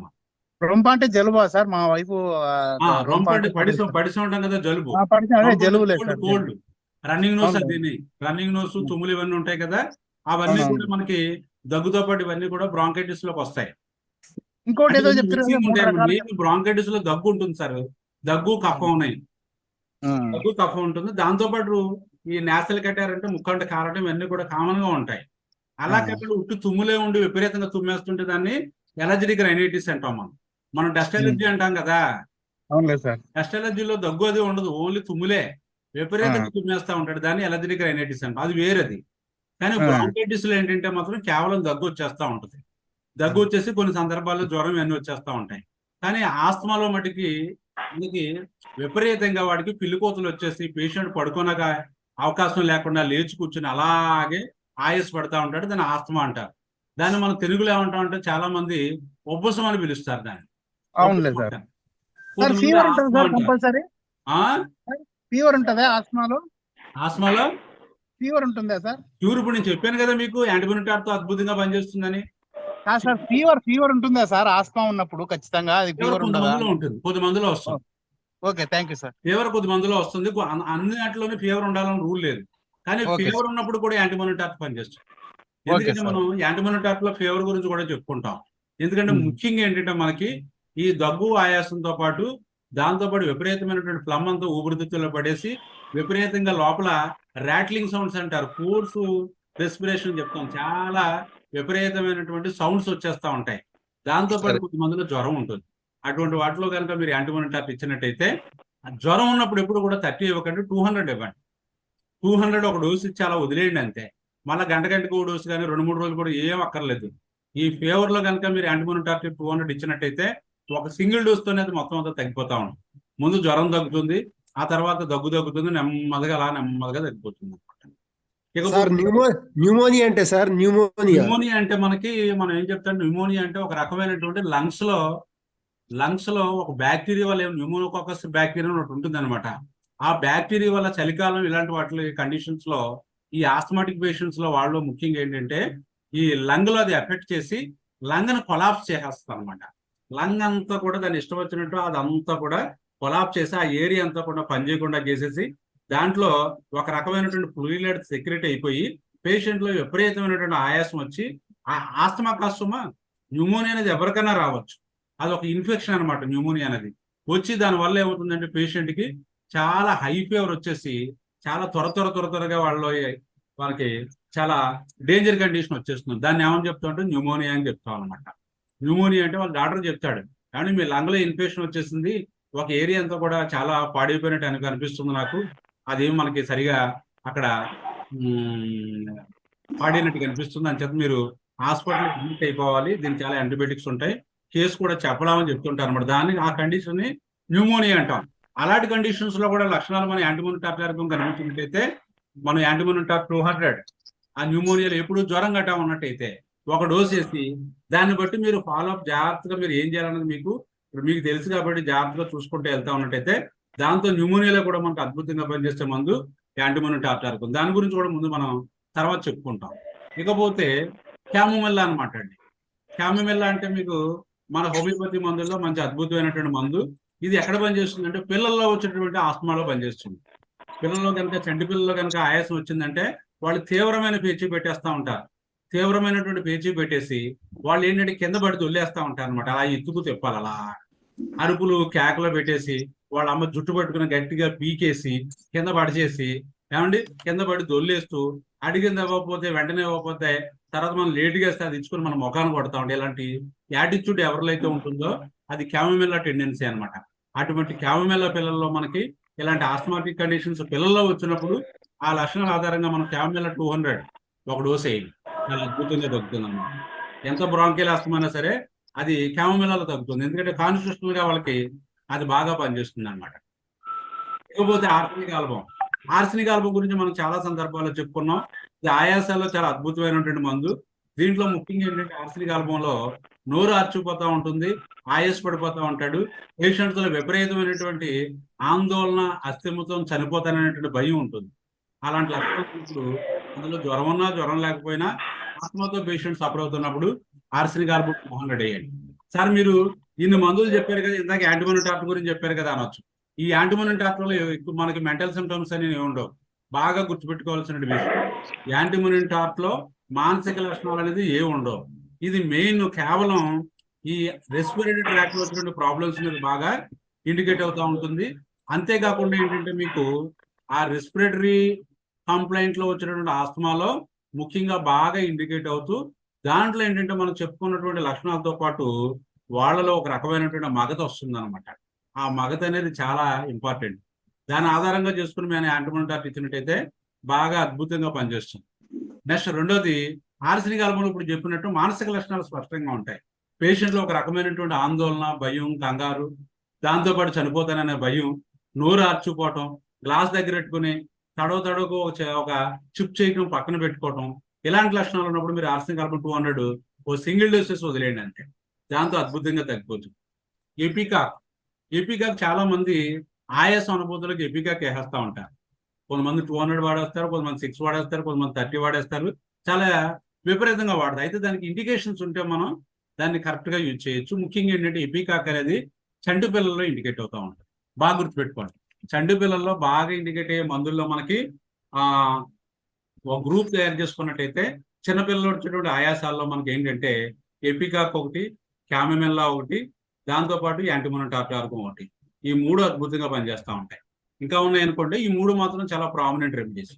దీంతో పాటు ఎపికాక్లో ఏంటంటే మనకి పిల్లల్లో రొంప, దగ్గు, ఆయాసం, ఆడికి నెల కావచ్చు, 2 నెలలు కావచ్చు, 3 నెలలు కావచ్చు, లేకపోతే 5వ నెల పిల్లడు అవ్వచ్చు, విపరీతమైన రొంప వచ్చేస్తుంది, విపరీతమైనటువంటి ఆయాసం వచ్చేస్తూ ఉంటుంది, ముక్కు అంతా కారిపోతూ ఉంటుంది, ఏదైనా పట్టిస్తుంటే వెంటనే వాంతి చేసుకుంటూ ఉంటాడు, దానివల్ల అంటే వాళ్ళలో మనం చెప్పరు కానీ ఎపికాక్లో ఏంటంటే కాన్స్టెంట్ నాజియా ఉంటుంది. నక్సవామికాకి ఎపికాక్కి తేడా ఏంటంటే నక్సవామికలో వాంతి చేసుకున్న తర్వాత వాడికి ఆయాసం తగ్గుతుంది. ఎపికాక్లో వాంతి చేసుకున్న తర్వాత కూడా ఆయాసం అలాగే కాన్స్టెంట్ గా ఆ రకమైనటువంటి వికారం ఎప్పుడు కాన్స్టెంట్ గా ఉంటుంది. వికారం అనే దానికి ప్రధానంగా మనం స్పష్టంగా గుర్తుపెట్టుకోవాల్సిన మందు ఎపికాక్. ఆయాసంతో పాటు వికారం ఉండి ఆ వికారంతో పాటు రొంప, దగ్గు, ఆయాసం అలాగే విపరీతంగా బాధపడుతూ ఉన్నట్టయితే పెద్దవాళ్ళు అయితే ఎపికాక్ 200 వేయండి. చిన్నపిల్లలు అయితే 6 వేయండి. 6 సంవత్సరాన్ని బట్టి రోజు 3-4 సార్లు వేసినట్టయితే ఆ ఎపికాక్తో ఆ కఫం అంతా బయటకు పోయి పిల్లలు చాలా ఫ్రీగా అయిపోయి చాలా హాయిగా ఉంటారు అన్నమాట. తర్వాత మీరు అవసరాన్ని బట్టి కాన్స్టిట్యూషనల్ మెడిసిన్ వేసుకోండి. అందువల్ల ఎపికాక్ 6 అనేది పిల్లల్లో వాడతాం. పెద్దవాళ్ళు 200 డైరెక్ట్గా వేసుకోవచ్చు, ఇబ్బంది ఏం కాదు. నెక్స్ట్ ఇకపోతే పూల్చుకం కూడా ఇది కొద్దిగా నెగ్లెక్టెడ్ మెడిసినే కానీ చాలా అద్భుతంగా ఆయాసాల్లో పనిచేసేటువంటి, ఆస్తమాలో పనిచేసేటువంటి మందు అనమాట. పూల్చుకంలో ఏంటంటే వీళ్ళకి ఆయాసం అటాక్ వచ్చిన కాడి నుంచి ఇంక తిండి మానేస్తారు. బాగా గుర్తుపెట్టుకోండి, వీళ్ళకి ఆయాసం వచ్చిన కాడి నుంచి తిండి మానేస్తారు. తిండి మానేసి ఇంకా అసలు వాళ్ళకి ఎక్కడ కూల్చుకుని ఉన్నటువంటి ఒక రకమైనటువంటి ప్రధానమైనటువంటి ఒక లక్షణం ఏంటంటే వంట చేసేటప్పుడు ఆ స్మెల్ గనక వీడికి గనక వచ్చిందనుకోండి వాంతులు అయిపోతా ఉంటాయి. అంటే సైట్ ఆఫ్ ఫుడ్డే కాదు, ఆహారాన్ని చూస్తే వాంతులు అయిపోతా ఉంటాయి. ఆహారం వండుతుంటే ఆ స్మెల్కి వాంతులు అయిపోతా ఉంటాయి. అందువల్ల వీళ్ళకి ఏంటంటే ఆస్తమాటిక్ పేషెంట్స్ లో పోల్చుకొని చాలా బాగా ఇండికేట్ అవుతుంది. ఒకే ఒక ప్రధాన లక్షణం ఏంటంటే వీడికి ఆయాసం వచ్చిన కాడి నుంచి అన్నహితం ఉండదు అనమాట. మీరు కనుక అన్నం తీసుకొచ్చి అలా కూర పెట్టినట్టయితే ఆ వాసన చూడగానే విపరీతమైన ఆయాసం వచ్చేసి విపరీతమైనటువంటి వాంతులు వచ్చేసి వాడు ఏం చేస్తుంటాడు, చాలా ఇబ్బంది పడిపోతా ఉంటాడు. మన చేత మీరు బాగా కూల్చుకుల్లో బాగా గుర్తుపెట్టుకోవాల్సింది ఏంటంటే ఇదే ప్రధాన లక్షణం. ఈ ఒక లక్షణం ఆధారంగా చేసుకుని కూల్చుకునే కంప్లైంట్ ని కీళ్ళవాతంలో ఇస్తాం, ఆస్తమాలో ఇస్తాం, మిగతా కంప్లైంట్స్ లో ఇస్తాం. కానీ ఇక్కడ ఉన్నటువంటి కూల్చుకనుకున్నటువంటి ప్రధానమైనటువంటి లక్షణం ఏంటంటే వాళ్ళలో ఆహారాన్ని చూసినా, ఆహారం వండుతున్నప్పుడు ఆ స్మెల్ వచ్చినా వీళ్ళకి ఏముంటుంది, వండిన పదార్థాలను చూసినట్టయితే వికారం పెట్టేసి వాంతులు అయిపోతూ ఉంటాయి అనమాట. అందువల్ల ఆ లక్షణం ఉన్నప్పుడు మనం కూల్చుకొని 200 ఒక డోసు వేయండి. ఒక డోసు వేస్తే ఒక 3-4 డోసులు పడేసేటికి వాళ్ళ లైఫ్లో మళ్ళీ ఆయాసం అనేది లేకుండా పోతుంది. అంత అద్భుతమైనటువంటి మందు కూల్చుకో అనమాట. ఇకపోతే బ్యాసిల్లం గురించి చాలా సార్లు చెప్పుకున్నాము. బ్యాసిల్లం ముఖ్యంగా ఏంటంటే మనకి టీబీ పేషెంట్స్ లో బాగా ఇండికేట్ అవుతుంది, సన్నగా చిక్కుపోయిన వాళ్ళు బాగా ఇండికేట్ అవుతూ ఉంటుంది. వీళ్ళు అత్తమాను ఆయాసాలు వస్తూ ఉంటాయి. వాళ్ళ హిస్టరీలో కనుక బ్యాసిల్లం ఎప్పుడు వేసినా సరే ఫ్యామిలీ హిస్టరీ బాగా తీసుకోవాలి. వాళ్ళ యొక్క పేరెంట్స్ లో కానీ 4 పేరెంట్స్ లో కానీ టీబీ లాంటి కండిషన్స్ ఏమన్నా ఉన్నట్టయితే వాళ్ళ ఆధారంగా, అంటే టీబీ ఉంది కాబట్టి ట్యూబర్క్యులర్ తాలూకు లక్షణాలు వీళ్ళలో ఉన్నాయి. అలాంటప్పుడు మీరు బ్యాసిల్లం బాగున్నప్పుడు ఏం చేస్తారంటే బ్యాసిల్లం 200, తర్వాత ఎప్పుడన్నా 1M, ఆ తర్వాత ఎప్పుడన్నా ఇంకా హైర్ పవర్కి వెళ్ళొచ్చు. అలాగే ఎక్కువ గ్యాప్తో కనుక నెల గ్యాప్తో కనుక మీరు వాడుతున్నట్టయితే ఈ పేషెంట్స్ లో ఆ చిక్కుపోవడం అనేది తగ్గిపోయి కొద్దిగా కండపుష్టి చేసి ఆయాసం అనేది వాళ్ళ జెనెటిక్స్ నుంచి బయటకు పోతుంది. అంత అద్భుతంగా పనిచేసేటువంటి మందు బ్యాసిల్లం. అలాగే అక్కడ పిల్లల్లో వాళ్ళలో ఆయాస పడిపోతూ అత్తమాను దగ్గులు వచ్చేసి అత్తమాను రొంప వచ్చేసి వీడికి ఏ తిన్నా వంట పట్టకుండా సన్నగా చిక్కిపోయినట్టు ఉండి ఎప్పుడు అలా ముక్కారుతా ఉందనుకోండి, మీరు ఫ్రీక్వెంట్ వాడికి బ్యాసిల్లం తట్టి వారానికి 4 రోజులకి 3 రోజులకి ఒక్కొక్క డోస్ ఇస్తా ఉన్నట్టయితే ఇంప్రూవ్మెంట్ బాగుంటే మీరు ఆపేసేచ్చు, అదేం కంటిన్యూ చేయక్కర్లేదు. ఇంప్రూవ్మెంట్ కనుక తగ్గి మళ్ళీ వస్తున్నట్టయితే అలా ఇస్తా ఉన్నట్టయితే ముందు ఆ ఫ్రీక్వెన్సీ తగ్గుతుంది. తర్వాత 200 వేయండి, కొన్నాళ్ళు అయిన తర్వాత మళ్ళీ 1M వేయండి. అలా కనుక మీరు పొటెన్సీ పెంచుకుంటూ వెళ్ళినట్టయితే ఆ పిల్లల్లో ఆ కంప్లైంట్ అనేది పర్మనెంట్ గా తగ్గడం అనేది జరుగుతుంది. That is about the Basil. ఇకపోతే లెక్సిస్ లో ముఖ్యంగా ఏంటంటే లెక్సిస్ ఎందుకు చెప్తున్నానంటే ఇది క్రానిక్ ఆస్మాలో పనిచేస్తుంది, అలాగే ఎక్యూట్ ఆస్మాలో కూడా పనిచేస్తుంది. ఎక్యూట్ ఆస్మా అంటే సడన్ గా వచ్చినటువంటి ఆస్మా, క్రానిక్ ఆస్మా అంటే చాలా సంవత్సరాల తరబడి వాళ్ళకి ఆయాసం ఉంటుంది. ముఖ్యంగా లెక్సిస్ లో పగల కంటే కూడా రాత్రుల ఆయాసం వచ్చేస్తుంది. రాత్రుల ఆయాసం వచ్చేసి రాత్రులంతా విపరీతమైనటువంటి యాతన పడిపోతాడు, పొద్దున్న లేచేసరికి హాయిగా ఉంటాడు. తెల్లవారిన తర్వాత వీడికి ఆయాసం ఉండదు, దగ్గు ఉండదు, కప్ప ఉండదు, రొంప ఉండదు. కానీ రాత్రి అంతా కూడా అలా యాతన పడుతూ ఉంటాడు, నిద్ర ఉండదు, అలాగా పడుకుని ఇలా కళ్ళు మోస్తున్నాడు అనే బదులకు ఆయాసం. లెక్సిస్ లో అంతే కదా, మనకి నిద్ర పడుతుంది అనే బదులు కంప్లైంట్స్ అన్ని ఎక్కువైపోతూ ఉంటాయి. అందువల్ల అలాంటి కండిషన్స్ లో కనుక మనం లెక్సిస్ మనం క్రానిక్ గా పేషెంట్ చాలా కాలం నుంచి ఉన్నప్పుడు 200 ఒక డోస్ వేయండి. 200 ఒక డోస్ వేసి దాని మీద అలా అట్టెపెట్టి ఉంచేయండి. అట్టెపెట్టి ఉంచేస్తే మనకి ఏమవుతుందంటే మనకి ఆ ఆస్తమా అనేది పూర్తిగా సింగిల్ డోస్ లో తగ్గిపోతుంది. సాధారణంగా లెక్సిస్ అనేది చాలా డీప్ యాక్టింగ్ మెడిసిన్, ఒక డోస్ తో తగ్గిపోతుంది. ఒకవేళ మళ్ళీ ఎప్పుడైనా వస్తే మళ్ళీ ఒక డోస్ రిపీట్ చేయండి. ఆ రకంగా మీకు లెక్సిస్ అనేది అద్భుతంగా పనిచేస్తుంది. ఇకపోతే క్యాలికర్బ్ అనేది తీసుకొచ్చి నేను ఇక్కడ ఇంట్రడ్యూస్ చేశాను. క్యాలికర్బ్ యొక్క ఉపయోగం అంతా ఇంత కాదు. ఇది చాలా ఇబ్బందికరమైనటువంటి పరిస్థితుల్లో కూడా పేషెంట్కి అద్భుతమైనటువంటి మనకి ఉపశమనాన్ని ఇస్తుంది అనమాట. క్యాలికర్బ్లో సాధారణంగా ఏంటంటే తెల్లవారుజామున వస్తూ ఉంటాయి కంప్లైంట్స్. ఒక నడుము నొప్పి వచ్చినా, ఒక కాలు నొప్పులు వచ్చినా, ఏ కంప్లైంట్ వచ్చినా, ఆయాసం వచ్చినా సరే ఎర్లీ మార్నింగ్ వస్తూ ఉంటాయి. ఎర్లీ మార్నింగ్ అంటే ఇప్పుడు సాధారణంగా 3 గంటల ప్రాంతంలో ఆ కంప్లైంట్ స్టార్ట్ అయ్యి ఇంచుమించు 3, 4, 5 గంటల దాకా ఉండి అక్కడి నుంచి తగ్గిపోతుందండి. మళ్ళీ తెల్లారితేలోకి ఉండదు. కొంతమంది చెప్తూ ఉంటారు, నాకు తెల్లవారుజామున 3 గంటలకు నడుము నొప్పి వచ్చేస్తుందండి, వచ్చేసి అక్కడి నుంచి నడుము బదలగొట్టినట్టు అయిపోతా ఉంటుంది, నేను ఇంకా అసలు చాలా ఇబ్బంది పడిపోతా ఉంటాను, పొద్దున్న లేస్తే ఏముండదని నాకు ఏం అర్థం కాదు అని చెప్తాను. అంటే అది క్యాలికర్బ్ అనమాట. క్యాలికర్బ్ అగ్రివేషన్ అనేది సాధారణంగా ఎర్లీ మార్నింగ్ 3కి స్టార్ట్ అవుతుంది. అలాంటప్పుడు మనం క్యాలికర్బ్ కనుక ఇచ్చినట్టయితే అటువంటి వాళ్ళు ఏ కంప్లైంట్ ఉన్నప్పుడు కూడా కంప్లైంట్ తగ్గుతుంది. ముఖ్యంగా మరి ఆయాసం అనేది తెల్లవారుజామున వస్తామా లేకపోతే మిగతా టైంలో వస్తున్నా సరే మనం వేస్తామా క్యాలికర్బ్ అంటే, క్యాలికర్బ్ అనేది చాలా ఎక్కువ డాటలో పనిచేస్తాం. మీకు ఆల్రెడీ దీని యొక్క యూసేజ్ నేను కిడ్నీ స్టోన్స్లో ఇచ్చాను. ఇదంతా కూడా నా ప్రాక్టీస్లో నేను గమనించిన విషయాలు తప్ప బుక్స్లో దీనికి సంబంధించినటువంటి ఈ వివరణ లేదనమాట. అది మీరు కూడా ఇంప్లిమెంట్ చేసుకుని బాగా దీంట్లో కనుక సక్సెడ్ అయితే దాన్ని కూడా మీరు మీ ట్రీట్మెంట్లో అడాప్ట్ చేసుకోండి. అందువల్ల క్యాలికర్బ్ ఏంటంటే కిడ్నీ స్టోన్స్లో చెప్పాను. కిడ్నీ స్టోన్స్లో మనం అందరూ ఏం చేస్తూ ఉంటామంటే మనం క్రానిక్గా పేషెంట్కి ట్రీట్ చేస్తూ ఉంటాం. ఎక్యూట్ అటాక్ వచ్చి పెయిన్తో బాగా సఫర్ అయిపోతున్నప్పుడు మనం ఏం చేస్తాం అంటే we send the patient the some urologist. అక్కడ వాళ్ళు ఏం చేస్తారంటే ఏదో మొత్తం మీద వాళ్ళకి ట్రీట్మెంట్ చేస్తారు. కానీ మనం అలాంటి కండిషన్స్లో కూడా కిడ్నీ స్టోన్స్ ఎక్యూట్ పెయిన్లో పేషెంట్ విపరీతంగా ఇబ్బంది పడిపోతూ కింద పడి దొల్లేస్తూ నానా యాతన పడిపోతున్నప్పుడు క్యాలికర్బ్ని మనం ఫ్రీక్వెంట్గా అంటే 200 పవర్లో ఫ్రీక్వెంట్గా ఒక పావు గంటకి అరగంటకి చొప్పున 2-3 డోసులు ఇస్తే లేకపోతే 4-5 డోసులు కనుక ఇస్తే ఆ నొప్పి నుంచి అతను ఫ్రీ అయిపోతాడు. అంటే అక్కడ డైలిటేషన్ అనేది జరిగి ఆ కంట్రాక్షన్ పోయి ఆ పేషెంట్లో ఆ కిడ్నీ స్టోన్ పెయిన్ అనేది ఎక్యూట్ కోలిక్ అనేది తగ్గిపోతుంది అనమాట.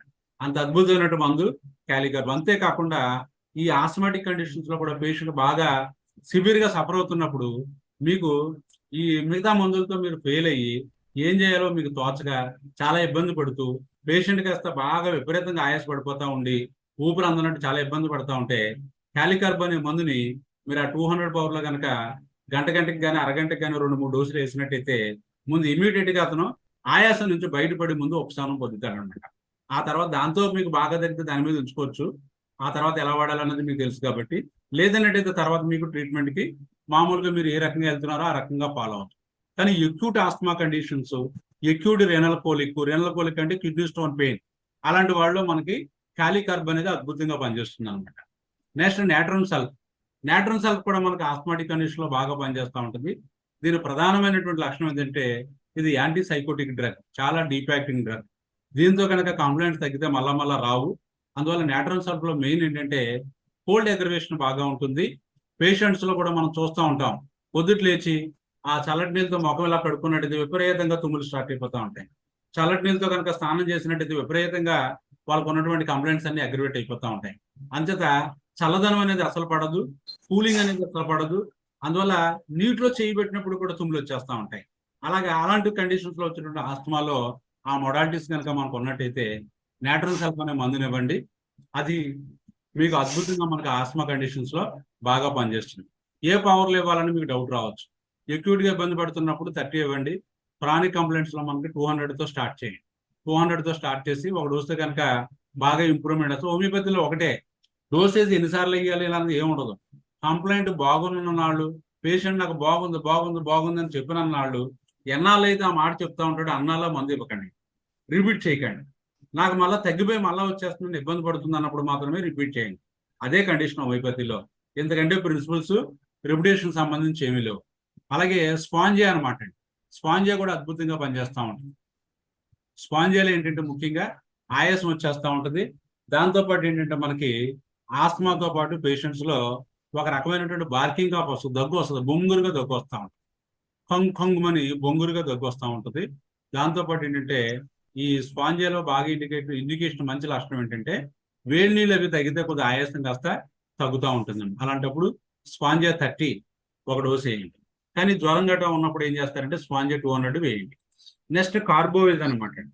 కార్బోవిల్స్ అనేది చాలా పాపులర్ డ్రగ్. ఆస్మాలో చాలా మంది దీన్ని బాగా వాడుతూ ఉంటారు.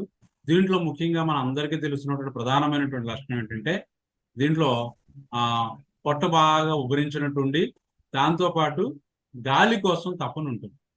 Desire for fanning, desire for constant fanning. వీడు ఎక్కడ ఉన్నప్పుడు కూడా ఏసీలో పడుకున్నప్పుడు కూడా ఎదురుగుంటా ఫ్యాన్లు 1-2 ఫ్యాన్లు పెట్టుకుని అలా ముఖానికి ఎదురుగుంటా తగిలేటట్టు కనుక పెట్టుకున్నట్టయితేనే ఉపశమనం ఉంటుంది. ఫ్యాన్ లేకపోతే వీడు ఒక క్షణం కూడా ఆగలేడనమాట. అందువల్ల ఈ లక్షణం అనేది కార్బోవేజ్లో చాలా ప్రధానమైనటువంటి లక్షణం. ఆయాసం తీవ్రంగా ఉంటుంది, ఎక్కువ ఫ్యాన్ గాలి ఉన్నట్టయితే బాగుంటుంది అనమాట. అందువల్ల ఈ లక్షణాన్ని ఆధారంగా చేసుకుని మీరు ఏం చేస్తారంటే కార్బోవేజ్ 200 కనుక ఒక డోస్ ఇచ్చినట్టయితే ఎప్పుడు దాని కాన్స్టిట్యూషనల్ గా ట్రీట్మెంట్ మొదలెట్టేటప్పుడు అది మీరు డోసేజ్ అనేది మీరు చూసుకోండి, ఏ పవర్ లెవెల్ అన్నది మీకు రాను రాను అర్థమవుతుంది. కాబట్టి మీకు అక్కడ కండిషన్స్ బట్టి మీరు కార్బోవేజ్ ఇచ్చినట్టయితే దాంతో చాలా అద్భుతంగా మనకి ఆ పేషెంట్స్ లో ఆయాసం తగ్గిపోతూ ఉంటుంది అనమాట. Next come to the antimonium tart. Antimonium tart దాంట్లో it is also indicated mainly in the pneumonia. ఇందాక అడిగారు మీరు న్యూమోనియాలో ఏంటంటే న్యూమోనియా అంటే ఏంటి, బ్రాంకైల్ ఆస్తమా అంటే ఏంటి, బ్రాంకైటిస్ అంటే ఏంటి, ఇందా చెప్పాను నేను. దగ్గును సింపుల్ గా వచ్చే దగ్గును బ్రాంకైటిస్ అంటాం. దాంట్లో కఫం ఉంటుంది, ప్లమ్ ఉంటుంది, దగ్గు ఉంటుంది. అలాగే పిలికోతలతో వచ్చేటువంటి ఆయాసం కానీ దగ్గుని కానీ లేకపోతే దీన్ని ఏమని చెప్తామంటే ఆస్తమా అంటాం. న్యూమోనియా అంటే అర్థం ఏంటంటే లంగ్స్ లో కొంత భాగం కాస్త ఇన్ఫెక్ట్ అయ్యి దాంట్లో ఇన్ఫెక్షన్ వచ్చి ఆ ఇన్ఫెక్షన్ వల్ల విపరీతమైనటువంటి ఆయాసం వచ్చి ఆ ఆయాసం వల్ల విపరీతమైనటువంటి జ్వరం వచ్చి పేషెంట్ కాస్త బాగా ఆ ఊపిరి తీసుకోవడం కష్టం అవుతున్నట్టయితే దాన్ని న్యూమోనియా అని చెప్తాం అనమాట. ఇది చాలా డేంజరస్ కండిషన్. ఎంత చెప్పుకున్నట్టు ఎక్కువ వింటర్ సీజన్ లో వస్తూ ఉంటాయి అనమాట. అందులో అద్భుతంగా పనిచేస్తుంటే మందుల్లో మనకేంటంటే ఎకోనైట్ ఒకటి, బెలడోనా ఒకటి, ఎపికాక్ ఒకటి, బ్రేనియా ఒకటి, ఆర్సినికాల్మన్ కూడా యాడ్ చేసుకోవచ్చు, పర్లేదు. యాంటీమోనియం టార్టారికం ఒకటి కాబట్టి దీంతో పాటు మెయిన్ యాంటీమోనియం టార్టారికం, ఆ తర్వాత మిగతా మందులు అనమాట.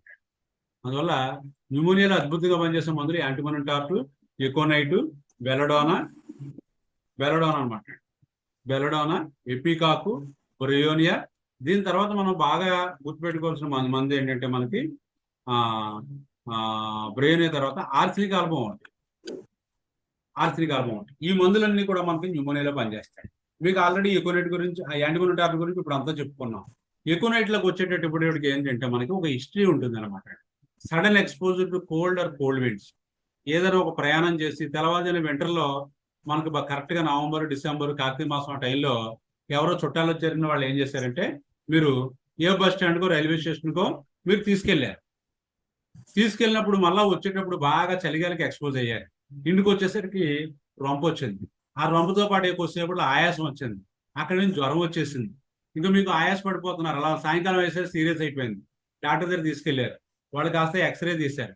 ఏమంటే ఈ కండిషన్ న్యూమోనియాలో కనిపిస్తుంది, లంగలో కొద్ది భాగం అక్కడ ఆక్యుపై చేసేస్తుంది, అది కాస్త నల్లగా ఉండవలసిన భాగం అంతా తెల్లగా అయిపోయింది, ఇలా చూడండి అని మీకు ఉన్నటువంటి ఆ నాలెడ్జ్లో వాళ్ళ డాక్టర్లు ఎక్స్ప్లెయిన్ చేసి ఇది న్యూమోనియా అండి, హాస్పిటల్ అడ్మిట్ అయిపోవాలి, నేను చాలా పవర్ఫుల్ యాంటీబయాటిక్స్ పెట్టాలని చెప్తాను.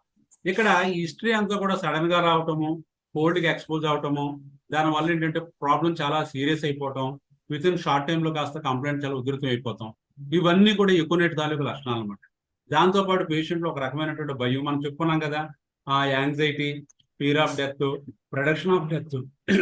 ప్రొడక్షన్ ఆఫ్ డెత్ అంటే మీకు తెలుసు కదా, ఇంకా నా పని అయిపోయింది, ఇప్పుడు అప్పుడే 6 అయిపోతుంది, సాయంకాలం 6 అయిపోయింది, రాత్రి 12 గంటలకు ఉంటానో లేదో నేను, ఇలా మొదలెట్టాడు అనుకోండి, ఇమీడియట్ గా ఆ లక్షణం ఉండొచ్చు ఉండకపోవచ్చు, కానీ ఇక్కడ ఉన్నటువంటి ఆ రకమైనటువంటి ఆన్సెప్ట్ దీన్ని అంతటిని పట్టుకుని మీరు ఇమీడియట్ గా ఏం చేస్తారంటే ఎకోనైట్ అనే మందుని ఆ జ్వరం గట్టగా ఉన్నట్టయితే 200 వేయండి, లేకపోతే 30 వేయండి.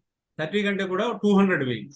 200 వేసి మీరు అలా వెయిట్ చేస్తా ఉన్నట్టయితే మరలా అవసరమైతే మరలా ఒక 2-3 గంటల్లో కానీ లేకపోతే 4 గంటల్లో కూడా కండిషన్ ఇంప్రూవ్మెంట్ వచ్చి పేషెంట్ బాగుపడతా ఉన్నట్టయితే మందు మళ్ళీ డోసు రిపీట్ చేయక్కర్లేదు.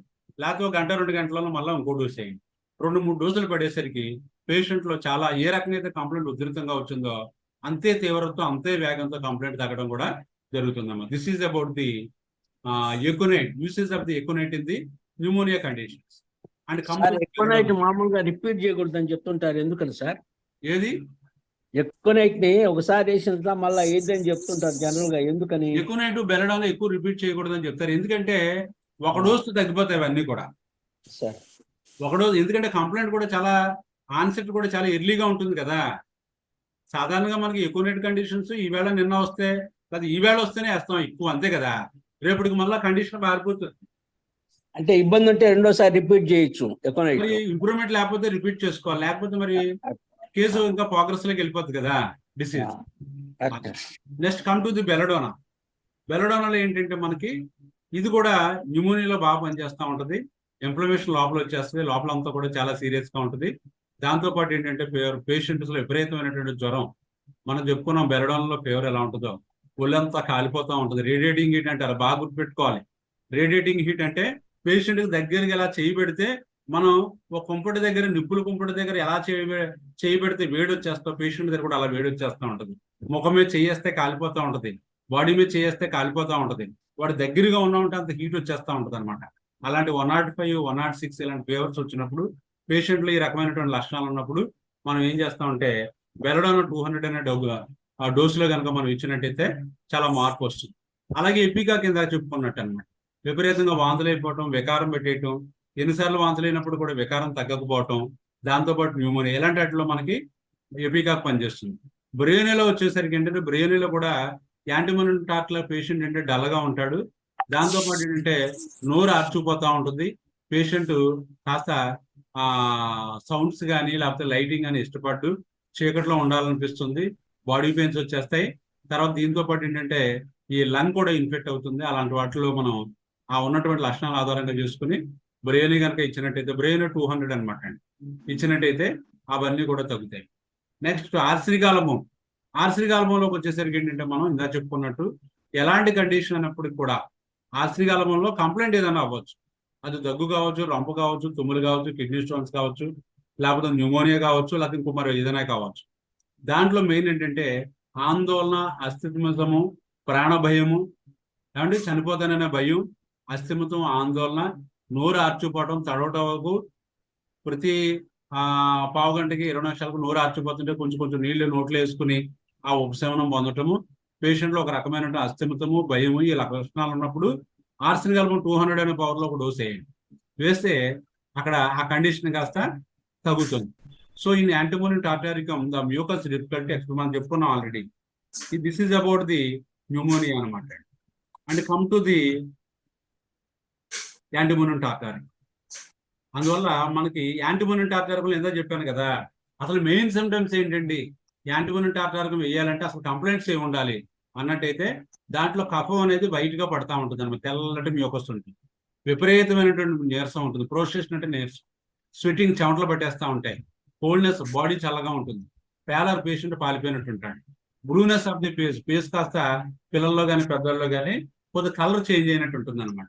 ఈ లక్షణాలు కనుక మనకు ఉన్నట్టయితే మనం ఏం చేస్తామంటే యాంటీమోనియం టార్క్ని వేస్తాం అనమాట. ఇకపోతే యాంటీమోనియం టార్క్లో ఈ pneumonia antimonium torque the complaint starts in following way. Pneumonia గట్టా వచ్చినప్పుడు యాంటీమోనియం టార్క్ పడేటట్టయితే అందులో ఏ రకంగా కంప్లైంట్స్ మొదలవుతాయి? అలాపే సడన్ వచ్చేస్తాయా, నెమ్మదిగా మొదలవుతాయా? దాంట్లో ఏమవుతుందంటే ఫస్ట్ ఈ పేషెంట్స్ లో చలి వస్తుంది అనమాట. చలి వచ్చి 2-3 రోజులు పోయిన తర్వాత ఏమవుతుందంటే severe attacks of pneumonia, sudden గా న్యూమోనియా వచ్చేస్తుంది. న్యూమోనియా వచ్చేసి విపరీతమైన నీరసము, తర్వాత హై జ్వరము, ఆ రకంగా వస్తున్నట్టయితే మనం యాంటీమోనియం టార్క్, అలాంటి న్యూమోనియా కండిషన్స్ లో యాంటీమోనియం టార్క్ అలాపే సడన్ రాదు, ముందు చలి, రొంప, ఈ దగ్గులు ఎలాంటివి వచ్చి నెమ్మదిగా ముదిరిపోతుంది. అంతేకాకుండా యాంటీమోనియం టార్క్ ఇంకొక యూసేజ్ ఉంది, యాస్ఫిక్సియా న్యూనాటర్మ్ అని. అప్పుడే పుట్టిన పిల్లల్లో ఉమ్మినీరు తాగేస్తూ ఉంటారు. మీ అందరికీ తెలిసే విషయం అయినప్పటికీ చెప్పుకోవాలి కాబట్టి చెప్పుకుంటున్నాం. అంటే అప్పుడే పుట్టిన పిల్లల్లో ఉమ్మినీరు తాగేస్తారు. ఉమ్మినీరు తాగటం వల్ల ఏంటంటే పిల్లల్లో చాలా ప్రాబ్లమ్స్ వస్తూ ఉంటాయి. కొన్ని సందర్భాల్లో అది బ్రెయిన్కి ఆక్సిజన్ అందకపోవడం, దానివల్ల పిల్లల్లో మానసిక ఎదుగుదల లేకపోవటం, లేకపోతే ఏదైనా పెరాసిస్ లాంటి కండిషన్స్ పుట్టినప్పుడే రావటం, ఏదైనా చెయ్యో కాలు ఏదో ఇలాగా డ్రాప్ అయిపోవటం, ఇలాంటి కండిషన్స్ అన్నింటికి కూడా కారణం ఏంటంటే డెలివరీలో కొద్దిగా డిఫికల్టీస్ రావటం వల్ల జరుగుతుంది. అలాంటప్పుడు ఆ పుట్టిన పిల్లడు కాస్త మీకు ఆ ఊపిరి ఆడక బాగా సఫర్ అవుతున్నట్టయితే మనం అలాంటి కండిషన్స్ లో antimonium torque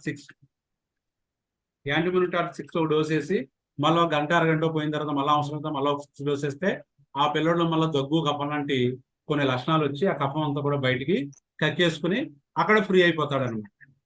so this is about the antimonium టార్టారికం.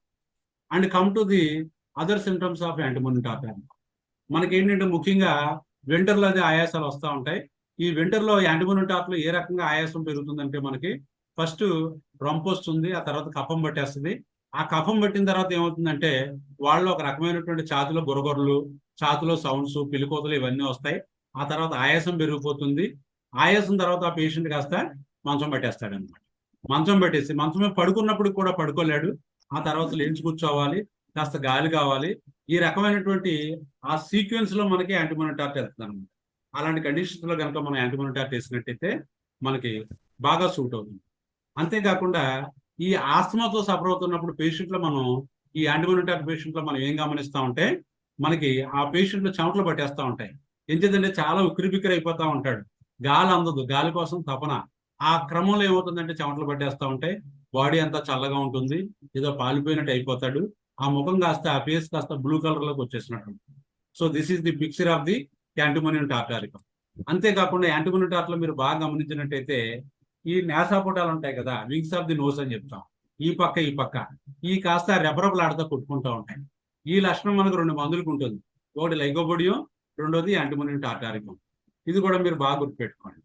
దీంతో పాటు ఏంటంటే మనకి యాంటీమోనియం టార్టారికంలో మనకి యాంటీమోనియం టార్టారికం పక్కన ఇంకో మందు ఉంది, యాంటీమోనియం కురోడం. యాంటీమోనియం టార్టారికం. ఈ యాంటీమోనియం కురోడం అనేది ఎక్కువ గ్యాస్ట్రిక్ సమస్యతో కూడినటువంటి ఇబ్బందుల్లో ఇండికేట్ అవుతుంది. యాంటీమోనియం టార్టారికం అనేది కేవలం చెస్ట్ ప్రాబ్లమ్స్ మీద బాగా ఇండికేట్ అవుతుంది. అంటే రెస్పిరేటరీ సిస్టమ్ మీద బాగా పనిచేస్తుంది. ఈ రెండింటిలో కూడా మన కామన్గా ఏంటంటే ఆహారం మీద ఎత్తువ లేకపోవటము, కనీసం ఆస్తమాలో ఉన్నప్పుడు కొన్ని నీళ్లు తీసుకున్నా వాంతి అయిపోతూ ఉంటాయి, ఇవ్వడం అనమాట. డొసైల్ స్టేట్ అంటారు. డొసైల్ స్టేట్ అంటే మగతగా ఉంటాడు. Allowed to fight in spite of all sufferings then he fall into sleep. అందువల్ల మగతగా ఉండి ఆయాస పడిపోతూ ఉక్కిరిబిక్కిరి అయిపోతూ పేషెంట్ ఏమవుతుందంటే నిద్రలో ఉంటూ ఉంటాడు. నేను ఒక టైఫాయిడ్ కేసు చెప్తాను. ఓ టైఫాయిడ్ కేసులో ఓ పేషెంట్, ఓ పిల్లాడు బాగా ఆయాసం ఉన్నాడు. ఎగలేకపోతున్నాడంటే వాళ్ళు రిక్వెస్ట్ చేస్తే చూడడానికి వెళ్ళిన బాగా తెలిసిన వాళ్ళు, పెద్దవాళ్ళు. అందువల్ల ఏంటంటే వెళ్తే ఆ పిల్లడు ఎలా ఉన్నాడంటే ఒక 15 సంవత్సరాలు ఎంతో ఉంటాయి. బాగా టైఫాయిడ్ అప్పుడే వచ్చేప్పుడు 10-15 రోజులు అయిపోతుంది. మందులు ఏమి వాడారు కానీ తగ్గలేదు.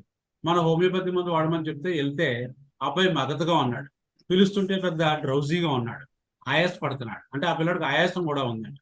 ఆయాస పడుతున్నాడు, మగతగా ఉన్నాడు, ఇంకేం ఆలోచించలేదు. యాంటీమోనియం టార్టారికం 200 ఒక డోస్ వేసాను. 200 వేస్తే యాంటీమోనియం టార్టారికం ఇలాంటి టైఫాయిడ్ ఫీవర్లో కానీ ఇలాంటి ఫీవర్లో కానీ వేసినప్పుడు దాని మీద వదిలేయాలి. ఇంకా మళ్ళీ 2వ డోస్ వేయకూడదు.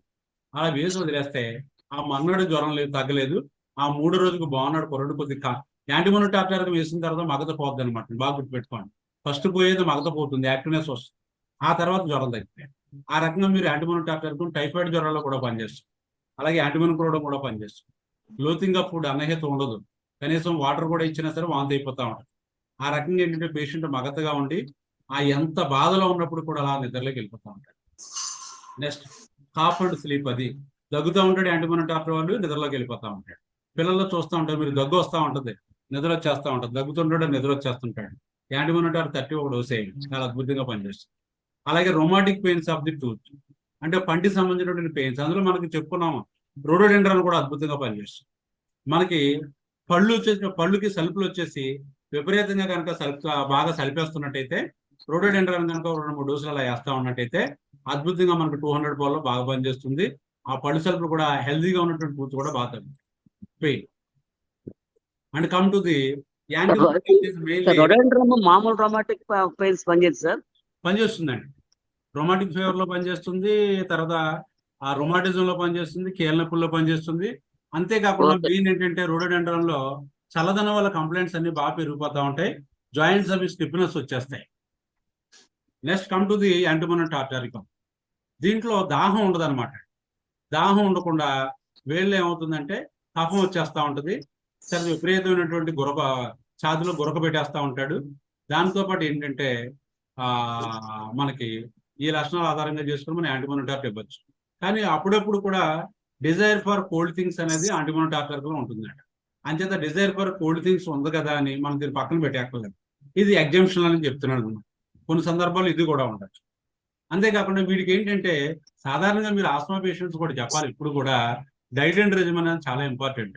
వాళ్ళు చాలా మంది ఏం చేస్తారంటే ద్రాక్ష పళ్ళు వాళ్ళ ఆయాసం బాగా పెరిగిపోద్దండి, బాగా గుర్తుపెట్టుకోండి. ద్రాక్ష పళ్ళు ఒకటి, సిట్రస్ ఫ్రూట్స్ ఒకటి, అంటే నిమ్మ, నారింజ, బత్తాయి, కమల, ద్రాక్ష, యాపిల్ ఇలాంటి ఫ్రూట్స్ కనుక తిన్నట్టయితే పిల్లల్లో ఒక రకమైనటువంటి ఎలర్జీ కండిషన్ ఉంటుంది, దానివల్ల ఆయాసం వచ్చేస్తా ఉంది. అంటే ఇలాంటివి మానేయమని చెప్పాలి. వాళ్ళు అన్నం కూర ఏ తిన్నా పర్లేదు, ఏ కాయగూరలు తిన్నా పర్లేదు, నాన్ వెజ్ తినే వాళ్ళు నాన్ వెజ్ తినచ్చు, కానీ ఎక్సెప్ట్ మాత్రం ఈ పుల్లటి పళ్ళు మాత్రం ఈ ఆస్తమా ఒకటి, తుమ్ములు ఒకటి, తర్వాత ముఖ్యంగా ఇంకో కండిషన్ ఉంటుంది, దాని ఏంటి దద్దుర్లు ఒకటి. ఇలాంటి వాళ్ళు మనం ఏం చేయాలంటే మనకు తుమ్ములు తర్వాత ఆయాసం మెయిన్గా, ఆ దద్దులు పక్కన పెట్టండి, తుమ్ములు ఆయాసం ఈ పేషెంట్స్ లో మటుకు మాత్రం మనం ఏం చేస్తామంటే మనం ఫ్రూట్స్ అసలు ముఖ్యంగా సిట్రస్ ఫ్రూట్స్ పెట్టుకోవడం. పెడితే ఏమవుతుందంటే ఆయాసం బాగా పెరిగిపోతుంది. చాలా మంది చూస్తుంటారు, మా కుర్రోడు ద్రాక్ష పళ్ళు తిన్నాడండి, తిన్న కాడి నుంచి బాగా వచ్చింది. ఎందుకంటే వాళ్ళకి ఆ పుల్లటి ఫ్రూట్స్ అంటే బాగా ఇష్టం. ఎవరికి యాంటీబయోటిక్ వరకు వాడికి ఎవర్షన్ టు మిల్క్, మిల్క్ కూడా పడదు వీళ్ళకి, మిల్క్ అంటే ఇష్టం ఉండదు, తిన్న తర్వాత సిక్ అయిపోతూ ఉంటారు.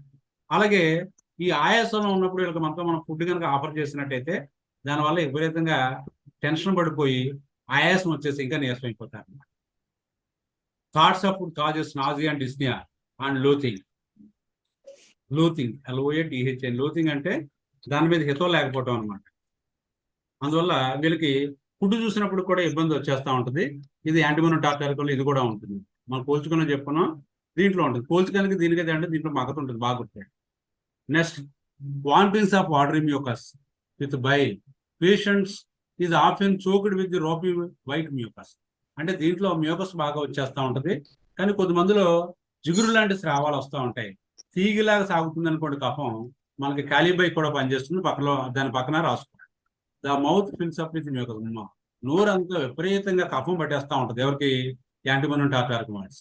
అలాగే it is also indicated fevers and typhoid fever. Typhoid fever లో కూడా మనకి యాంటీబయోటిక్ ఒకటి, యాంటీబయోటిక్ ఒకటి, ఈ రెండు కూడా బాగా పనిచేస్తూ ఉంటాయి. ఇకపోతే యాంటీబయోటిక్ గురించి మనం ముగింపు చేసుకునేటప్పుడు ఇది ఏ వాటిల్లో అద్భుతంగా పనిచేస్తుంది అనే దానికి వచ్చినప్పుడు, అప్పుడే పుట్టిన పిల్లల్లో కనుక ఊపిరి ఆడకపోతే ఉమ్ము నీరు తాగేస్తే బాగా పనిచేస్తుంది. కరోనా జ్వరాల్లో అద్భుతంగా పనిచేస్తుంది. ఆ రోజుల్లో కరోనాలో అద్భుతమైన మందు మనం యాంటీబయోటిక్. ఎందుకంటే ఆయాస్ పడిపోతూ ఆక్సిజన్ లెవెల్స్ పడిపోయినప్పుడు మనం యాంటీబయోటిక్ ఇచ్చాం. యాంటీబయోటిక్ ఇచ్చినప్పుడు చాలా బాగా పనిచేస్తుంది. నెక్స్ట్, బ్రాంకైటిస్, ఇందా చెప్పుకున్న దగ్గులు, కఫాలు వీటిలో పనిచేస్తుంది. న్యూమోనియా, ఈ లంగ్స్ వచ్చేటువంటి ఇన్ఫెక్షన్ లో పనిచేస్తుంది. ఆస్తమాస్ అంటే ఉపశమనం అనమాట, దాంట్లో పనిచేస్తుంది. ఫీవర్స్ లో పనిచేస్తుంది. ఇవన్నీ కూడా emergency conditions of the antibiotic.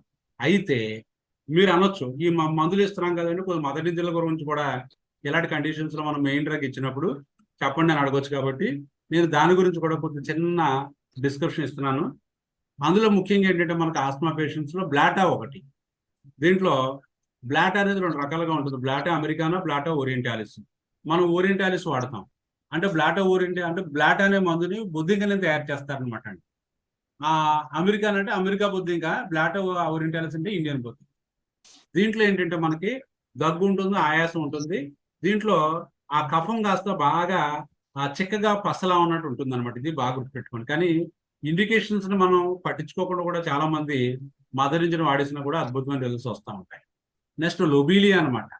దీంట్లో ముఖ్యంగా ఏంటంటే ఆయాసంతో పాటు వికారం, వాంతులు, గ్యాస్ట్రిక్ కంప్లైంట్స్ ఉంటాయి, బాగా గుర్తుపెట్టుకోండి. అలాంటి కండిషన్స్ లో బ్లాటా బదులుగా లోబీలియా మదర్ టించర్ వాడండి. మదర్ టించర్లు అన్ని కూడా మీరు పెద్దవాళ్ళకైతే 10 చుక్కలు అరగ్లాస్ నీళ్ళలో వేసి 3 పూట్ల తిన్న వెంటనే తాగించవచ్చు, ఇబ్బంది ఏం కాదు. కడుపు మీరు అనొచ్చు, తిన్న వెంటనే ఎందుకంటే గంటగా ఆపేవాళ్ళం, అది కడుపులోకి వెళ్తుంది కదా, అక్కడ కూడా ఆల్రెడీ ఫుడ్ ఉంటుంది కదా. అని చేత ఏంటంటే మీకు ఇలాంటి రిస్ట్రిక్షన్స్ కామన్ సెన్స్ తో మనం ఆలోచించాలి. మదర్ టించర్స్ కానీ, టిష్యూ రెమెడీస్ కానీ అన్ని కూడా తిన్న వెంటనే వేసేసుకోవచ్చు, దానికి ఏం టైం పెట్టక్కర్లేదు. నెక్స్ట్, లోబీలియా ఒకటి. నెక్స్ట్, స్పాంజియా ఒకటి. స్పాంజియాలో బార్కింగ్ కాఫ్ ఉంటుంది, గొంతు మొంగురిపోతూ ఉంటుంది, ఊపిరి తలపకుండా దగ్గు వచ్చేస్తూ ఉంటుంది. దీంతో పాటు ఆయాసం, వేడి వస్తువులు కానీ, వేడి పదార్థాలు కానీ, వేడి పానీయాలు కానీ తాగినట్టయితే కొంచెం ఉపశమనం వస్తూ ఉంటుంది. ఇలాంటి కండిషన్లో మదర్ టించర్ కంటే కూడా 3x మనకి స్పాంజియా 3x ఈ మందుని 3 పూట్ల మనకి వాడచ్చు.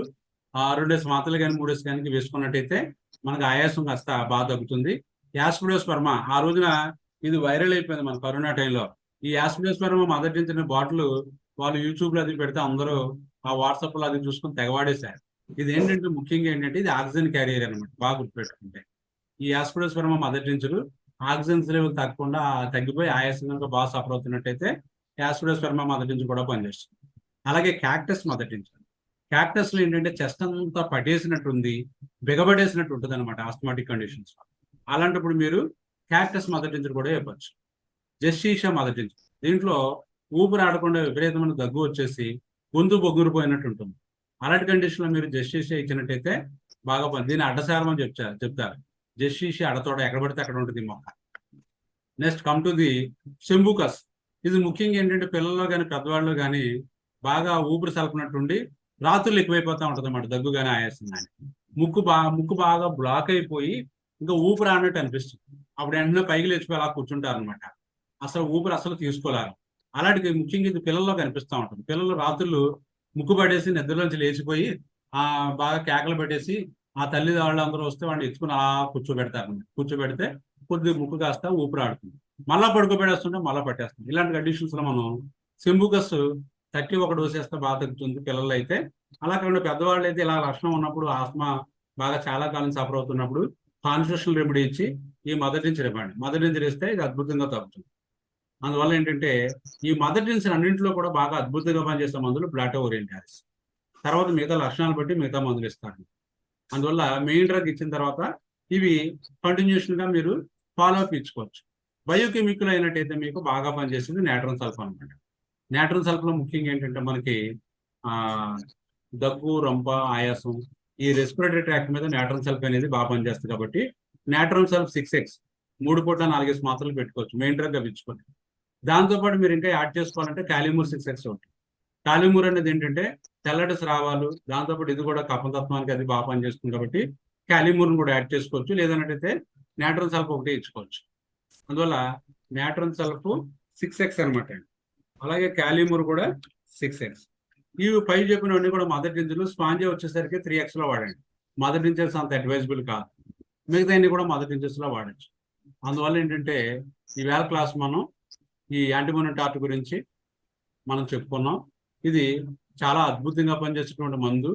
దాన్ని మీరు కనుక సక్రమైన పద్ధతిలో దాన్ని అవగాహన చేసుకుని దాన్ని మీ ప్రాక్టీస్లో కనుక దాన్ని అడాప్ట్ చేసుకున్నట్టయితే మీరు చాలా ఇంపార్టెంట్ అయినటువంటి చాలా సిచ్యువేషన్స్ నుంచి పేషెంట్ని మీరు బాగా ట్రీట్ చేయగలుగుతారు. ముఖ్యంగా ఏంటంటే ఈవేళ మాస్టర్ గారి యొక్క పుట్టినరోజు, అది కూడా మనకు చాలా సంతోషకరమైనటువంటి విషయం. గురుగారు మనందరికీ కూడా పూజ్యులు. ఆయన మన హోమియోపతి కోసం యానిమన్ తర్వాత అంత బాగా తప్పించినటువంటి వ్యక్తుల్లో మాస్టర్ గారు ఒకరు. హోమియోపతి వైద్యం ఆయనకి నచ్చింది.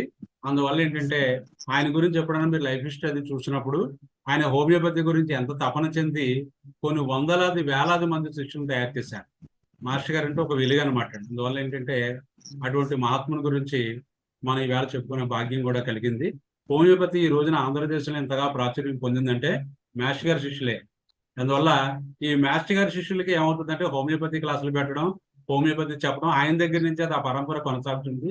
అందువల్ల ఆయన శిష్యులందరూ కూడా ఇంచుమించు వాళ్ళు నేర్చుకున్నది వాళ్ళ దగ్గరే ఉంచేసుకుని అక్కడ దాచేసి దాన్ని వాళ్ళే ఉపయోగించుకుని అది కరెక్ట్ కాదేమో అనిపిస్తుంది. ఎంచేతంటే మాస్టర్ గారు చెప్పింది ఏంటంటే మీకు తెలుస్తుంది మిగతా వాళ్ళు చెప్తా ఉంటే మీకు తెలియవలసింది తెలుస్తుందని మాస్టర్ గారు చెప్పారు. అందువల్ల మనం ఏమనుకుంటా ఉంటే మన ఆళ్ళకి చెప్పేస్తుంటే మన దగ్గర నాలెడ్జ్ అంతా వాళ్ళు షేర్ చేసేసుకుంటారు, రేపు పొద్దున మనం వెనకబడిపోతామేమో అని అనిపిస్తూ ఉంటుంది. అది కరెక్ట్ కాదు. ఎందుకంటే మీరు ఆ క్రమంలో మీకు తెలుస్తుంది అందరికీ చెప్తా ఉంటే మీకు తెలియనిటువంటి కొత్త విషయాలన్నీ కూడా మీకు చెప్పేవాళ్ళు మీకు తగులుతూ ఉంటారు. అందువల్ల మీరు ఇంకా ఉన్నతకి వెళ్ళిపోతూ ఉంటారు. అందువల్ల ఈ యొక్క గురు పరంపరలో మాస్టర్ గారి యొక్క ఆయన యొక్క అనుగ్రహం వల్ల ఆయన గతించిపోయి ఇంచుమించు 40 years అవ్వస్తుంది. కానీ ఏంటంటే శరీరం వదిలేసినప్పుడు కూడా హోమియోపతి మాస్టర్ గారి శిష్యులు మాస్టర్ గారి మార్గంలో నేర్చుకుని వారి యొక్క సంఖ్య చాలా దినదినాభివృద్ధి చెందుతుంది. ఇంకా ముందు కూడా ఇంకా మాస్టర్ గారి యొక్క ఆ వెలుగు, ఆయన యొక్క చెప్పినటువంటి ఆ హోమియోపతి గురించి చెప్పినటువంటి ప్రిన్సిపల్స్, ఆ వే ఆఫ్ టీచింగ్ అవన్నీ కూడా మీ అందరి ద్వారా, నా ద్వారా, మిగతా వాళ్ళందరి ద్వారా ఇంకా దినదినాభివృద్ధి చెంది ఇంకా మనకి హోమియోపతి అందరికీ అందాలనే మాస్టర్ గారి యొక్క సంకల్పం నెరవేరుతుందని మాస్టర్ గారిని మీ అందరికీ, నాకు అందరికీ కూడా ఆయన యొక్క ఆశీస్సులు ఇవ్వమని ఈవేళ క్లాసుని ముగించుకుందాం. నమస్తే సార్. డాక్టర్ గారు నమస్కారం సార్. నమస్కారం సార్. తేడా డిఫరెన్స్ సారు శనగను బ్లాటా. శనగ మదర్ నుంచి కూడా శనగలో దగ్గు ఎక్కువ ఉంటుంది సార్, బాగా గుర్తుపెట్టుకోండి. దగ్గు ఎక్కువ ఉంటుంది. శనగ మీరు చెప్పినప్పుడు నేను శనగ ఇంకా చాలా ఉన్నాయనుకోండి, అయితే శనగ కూడా రాస్తున్నాను చూసుకోండి. సరే సార్ డస్ట్ ఎలర్జీకి చెప్పరా ఒకసారి? డస్ట్ ఎలర్జీకి దాంట్లో కాఫ్ వచ్చి సార్. ఒక నిమిషం. సెనేగా అనేది ఇది కూడా ఇన్ ఆస్మాటిక్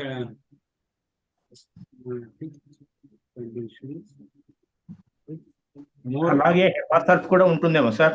సారు హెపార్ సల్ఫ్ ఎపార్ సెల్ఫ్ మనం మొదటించిన వాటిలో వాడకూడదు. అది ఏంటంటే మనకి పొటెన్సీలోనే వాడాలి. అవును సార్, పొటెన్షియల్. ఇంకేంటంటే హెపార్ సెల్ఫ్ కూడా ఉంటుంది కానీ అది వేరే వింగ్. అది మనం ఆస్మాటిక్ కండిషన్స్ లో వాటిలో కూడా ఇండికేట్ అవుతుంది కానీ వీటి అంత ఎక్కువ ఉపయోగపడదు. ఇంకా చాలా మందులు ఉన్నాయనుకోండి. సెనగ మద్దతు కూడా బాగా పనిచేస్తూ ఉంటుంది. దీంట్లో దగ్గు ఎక్కువ ఉంటుంది సార్, బాగా గుర్తుపెట్టుకోండి. ఆయాసం కంటే దగ్గు ఎక్కువ ఉంటుంది. ఇంకేమైనా డౌట్స్ ఏమైనా ఉన్నాయా? ఓ 5 minutes.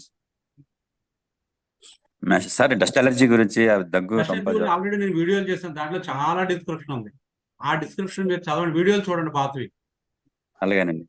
ఇంకా మీకు యాంటీబయోటిక్ టాపిక్ గురించి బాగా అర్థమైందా సార్ మీకు? బాగుంది సార్, అర్థమైంది. బాగుంది సార్. అర్థమైందండి. చాలా బాగా వచ్చింది సార్. బాగుంది sir antimonium tart. Thank you. Sir,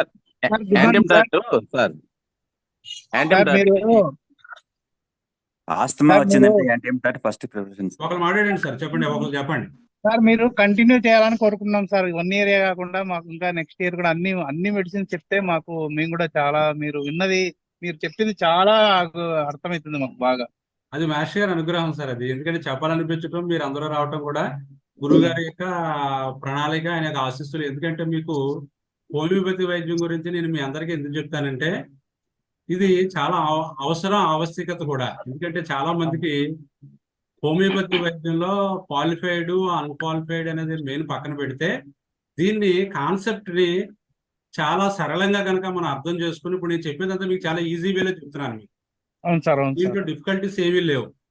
అందువల్ల ఏంటంటే ఈ క్రమంలో కనుక మీరు వెళ్ళినట్టయితే చాలా మీకు నాలెడ్జ్ అనేది చాలా తొందరగా, చాలా తక్కువ టైంలో అద్భుతంగా మీరు తీర్చిదిద్దబడతారనమాట అండి. అందువల్ల ఏంటంటే మీరు వేసే ప్రతి మందు కూడా చాలా గొప్పగా పనిచేస్తుంది, అక్కడ బాగా తగ్గుతుంది అనమాట. అంత ఈజీ వే మనకి మాస్టర్ గారు ఇచ్చారు, కెంట్ ఇచ్చాడు. అందువల్ల ఏంటంటే నేను సాధ్యమైనంత వరకు చెప్తున్నాను. నాకేంటంటే మెయిన్ ఏంటంటే నాకు ప్రాక్టీస్ పరంగా కొద్దిగా బిజీగా ఉంటాను సార్, అంతకంటే ఏం కాదు. నేను బాగా మీతో ఎక్కువ స్పెండ్ చేయగలిగిన టైం ఇది పర్టికులర్ గా పెట్టుకున్నాను కాబట్టి ఆ టైంలో మీతో ఉంటాను. తర్వాత మిగతా మీరు ఎవరన్నా ఫోన్ చేసినా సరే మీకు బాగా రెస్పాండ్ కాలేకపోతుంది. ఎందుకంటే నేను ప్రాక్టీస్ లోకి 9 గంటలకు కూర్చుంటే మళ్ళా మధ్యాహ్నం 2 దాకా చూస్తాను, ఒక క్షణం ఖాళీ ఉండదు. మళ్ళా 4 to 5 మధ్యలో కూర్చుంటాను, రాత్రి 9:30, 10 దాకా అవుతుంది. అంచేత ఆ టైంలో మళ్ళీ మీతో నేను ఇంటరాక్ట్ అవ్వలేకపోతున్నాను. పాపం చాలా మంది అడుగుతా ఉంటారు, ఈ మందు ఏంటంటే ఇలా కండిషన్, కానీ చెప్పలేకపోతున్నాను. కానీ ఏంటంటే నేను మాత్రం మీకు ఇది మొదలెట్టాను కాబట్టి చెప్తున్నాను. అయితే ఎక్కువ కాలం చెప్పుకోవటం అనేది కాదు. దానికి ఏంటంటే మనం ఏంటంటే ఇప్పుడు మా పిల్లలిద్దరు కూడా హోమియోపతి చదువుతున్నారు. వాళ్ళు అన్నది ఏంటంటే, నాన్న నువ్వు వారానికి ఒక డ్రగ్ చెప్తున్నావు, మాకు బోల్డెన్ డ్రగ్స్ ఉన్నాయి చదువుకునేటప్పుడు, ఇంకా ఎక్కువ తొందరగా చెప్పాలి నువ్వు మాకు మెటీరియల్ అని చెప్తున్నారు. అయితే నా ఉద్దేశం ఏంటంటే వాళ్ళకి ఏవైతే డ్రగ్స్ ఉన్నాయో మనం అందరూ నేర్చుకోవాల్సిందే కాబట్టి నేను ఏం చేస్తానంటే సాధ్యమైనంత వరకు రేపు సోమవారం కూడా క్లాస్ పెడితే బాగుంటుందని ఆలోచిస్తున్నాను. ఎందుకంటే వెరీ గుడ్, మంచి idea sir. Thank you sir, thank you. సంతోషం సార్. సోమవారం, శుక్రవారం 2 పెట్టుకుంటే ఎంచేతనే మిగతా నా ఫ్రెండ్స్ తాలూ క్లాసులు మంగళవారం ఉంది, లక్షవారం ఉంది, శనివారం ఉంది కాబట్టి మిగతా రోజులన్నీ వాళ్ళు ఆక్యుపై చేస్తారు. అందుకేంటంటే మనకేంటంటే సోమవారం, శుక్రవారం చెప్పుకుందాం, బోర్డు సిలబస్ అయిపోద్ది. మీకు సూపర్ సార్, మంచి ఐడియా. దగ్గర మీకు చెప్పేటప్పుడు దాని తాలూకు కంపారిజన్ స్టడీ కూడా చెప్తాను కాబట్టి ఇవన్నీ తెలిసిపోతూ ఉంటాయి మీకు. రెండోది అంటే మీకు ఆర్గనాన్ కూడా బాగా చెప్పాలనేది నా ఉద్దేశం అనమాట. అందువల్ల ఏంటంటే ఆర్గనాన్ అనేది చాలా కష్టమైన సబ్జెక్టు, అది మనం చాలా ఇంట్రెస్టింగ్ గా చెప్పుకుందాం మన అందరూ కూడా. అందువల్ల దాన్ని కూడా మనం అడాప్ట్ చేసుకున్నట్టయితే ఇంకా మనం బాగా చేయగలం. అట్లాగే అంచేత నాకు 3 కాన్సెప్ట్లు ఏంటంటే మీకు చెప్పవలసింది, ఒకటి మిడ్రిమెడిగా చెప్పాలి, ఒకటి ఆర్గనాన్ చెప్పాలి, మూడోది ఏంటంటే థెరపిటిక్స్ చెప్పుకుందాం. థెరపిటిక్స్ అంటే మనకి ఆస్తమా అని, అలాగే మీకు అల్సర్ అని, కడుపులో అల్సర్స్ అని, లేదా పెరాలసిస్ అని, లేకపోతే కోమా అని, ఇలా ఉన్నాయి కదా చాలా వరకు. ఇవి కూడా ఆ గ్రూప్ వైజ్ గా చెప్పుకున్నట్టయితే మీరు చేయవలసింది ఏంటంటే మీరు డైలీ ఏం చేస్తారంటే ఈ డ్రగ్స్ ఉన్నాయి కదా, నాట్రమూరు, సల్ఫరు, ఇంకా నేను కొన్ని మీకు ఇందులో అప్లోడ్ చేయాలి. ఇవన్నీ కూడా రోజు మీరు ఏం చేస్తారంటే 1 గంట అయినా సరే వినండి. అది మనం 1 గంట టాపిక్ కాబట్టి వింటా ఉంటే మీకు అది బాగా మీ మనసు నాటుకుపోద్ది అనమాట. నాటుకుపోతే అక్కడి నుంచి మీకు అది మీ తత్వంలో మారిపోయి మీరు ఎలాంటి కండిషన్ అన్న బాగా తగ్గించే స్థాయికి మీరు వెళ్ళిపోతారు. అందువల్ల ఏంటంటే మీరు అందరూ బాగా ఫాలో అవుతున్నారు. దీంట్లో చాలా మంది ఎక్స్పీరియన్స్ డాక్టర్స్ ఉన్నారు, అలాగే జూనియర్స్ కూడా ఉన్నారు. వాళ్ళందరికీ అర్థమయ్యేటట్టే మనం చెప్పుకుంటున్నాము. అంచేత మేము సోమవారం కూడా మనం చెప్పుకోవడం కోసం ఒకసారి ప్రయత్నం చేద్దాం. తప్పకుండా సార్. మీకు ఒకవేళ సోమవారం చెప్పేటట్టయితే ఆదివారం నాడు ఎప్పుడో ముందు రోజు మీకు నేను ఇది పంపిస్తాను. ఏది మనకి గ్రూప్ లో పెట్టేయండి సార్. మన ప్రాక్టికల్ హోమియోపతి గ్రూప్ లో ఇది పెడతాం అమ్మా. Okay sir. గ్రూప్ లో పెట్టేయండి సార్. ఇది పెట్టినట్టు అవి పెడతాం, అదే. కంటెంట్స్ అన్ని పెడతాం. తర్వాత రెండోది ఏంటంటే మీకు వాట్సాప్ లో కూడా దీని తాలూకు మెసేజ్ వస్తుంది. అసలు లైవ్ సెషన్ అందుబాటులో లేనప్పుడు 2-3 డ్రగ్స్ క్లాస్ అని చెప్పేసి పెట్టండి సార్, అప్పుడు ఈజీ అయిపోతుంది. తప్పనిసరిగా ఇంకా ఇది ఒకటే డాక్టర్ గారు శనివారం టైం శనివారం ఎవరు క్లాస్ మాట్లాడారు డాక్టర్ గారు? మాస్టారు మంగళవారం ఇస్తున్నారు. మంగళవారం నాడు క్లాస్ ఉంది. శనివారం ఎవరు చెప్తున్నారు? అంచేత బుధవారం నాడు ఉంది. మంగళవారం ఉంది, శనివారం ఉంది. మంగళవారం ఛాన్స్ లేదు. అంటే ఇప్పుడు మన గ్రూప్ సభ్యులే, మన ట్రస్ట్ సభ్యులే పెట్టుకున్నారు కాబట్టి వాళ్ళకి మనం ఇబ్బంది కలిగించకూడదని నా ఉద్దేశం అనమాట. అందువల్ల ఏంటంటే సోమవారం క్లాస్ లేదు, సోమవారం పెట్టుకుంటాం. రెండోది మనం శుక్రవారం పెట్టుకుంటాం. అంతే ఓకే సార్. సార్. శనివారం ఎవరు చెప్తున్నారు డాక్టర్ గారు? శనివారం నాడు వేరే వాళ్ళది ఇంకోటి ఉంది. అంచేతను ఏంటంటే అన్నీ ఉన్నాయి ఇంచుమించు. మనకు ఉన్న 2 వారాలు ఖాళీగా ఉన్నాయి. ఇప్పుడు సోమవారం ఒకటి, నెక్స్ట్ శుక్రవారం ఒకటి. ఒకవేళ సోమవారం పెట్టారంటే 2 క్లాసులు చాలండి సార్. మంచిదమ్మా. థ్యాంక్ యూ ఓకే సార్ ఒక class thank you very much sir.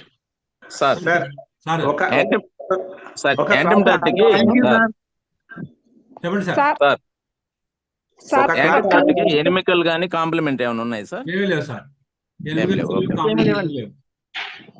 Okay. దగ్గు, బ్లడ్ పడటం అది తగ్గుతుందండి అంటుంటారు. అమ్మా దగ్గు, బ్లడ్ పడడం, బ్రాంకైటిస్. దగ్గు, బ్లడ్ పడటం ఇలాంటి వాటిలో బ్లడ్ పడుతుందంటే కండిషన్ కొద్దిగా లోపల టీబీ గట్టా ఉన్నట్టయితే పడుతుంది.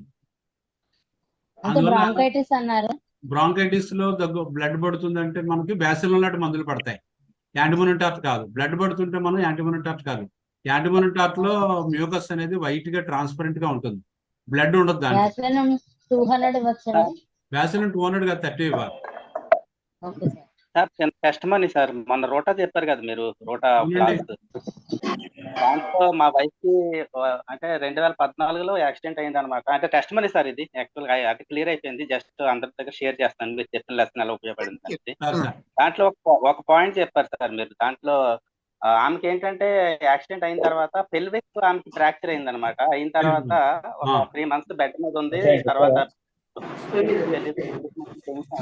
మామూలుగా సో అప్పుడు రోటా ఒకటి అంటే ఆమెకి తిమ్మిరి, అంటే ఆమె నడుము మీద చెయ్యేస్తే గనక ఆమెకి బాగా కరెంట్ షాక్ కొట్టినట్టుగా వచ్చి ఆమెకి 9 years నుంచి బాధపడుతుంది అది.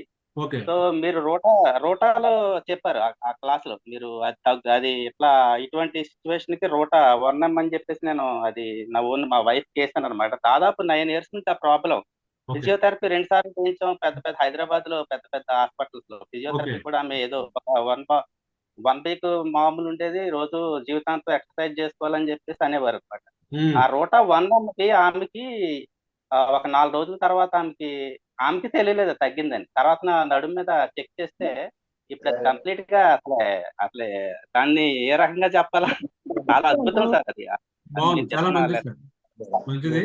చాలా మంది మీలాగే కొంతమంది ఫోన్ చేసి కూడా చెప్పారు బాగా పనిచేస్తుందండి ఇలాగ. అది మంచి షేరింగ్ సార్. బాగుంది. Very good. Okay sir. Thank you very much. Thank you sir. బాగుంది సార్.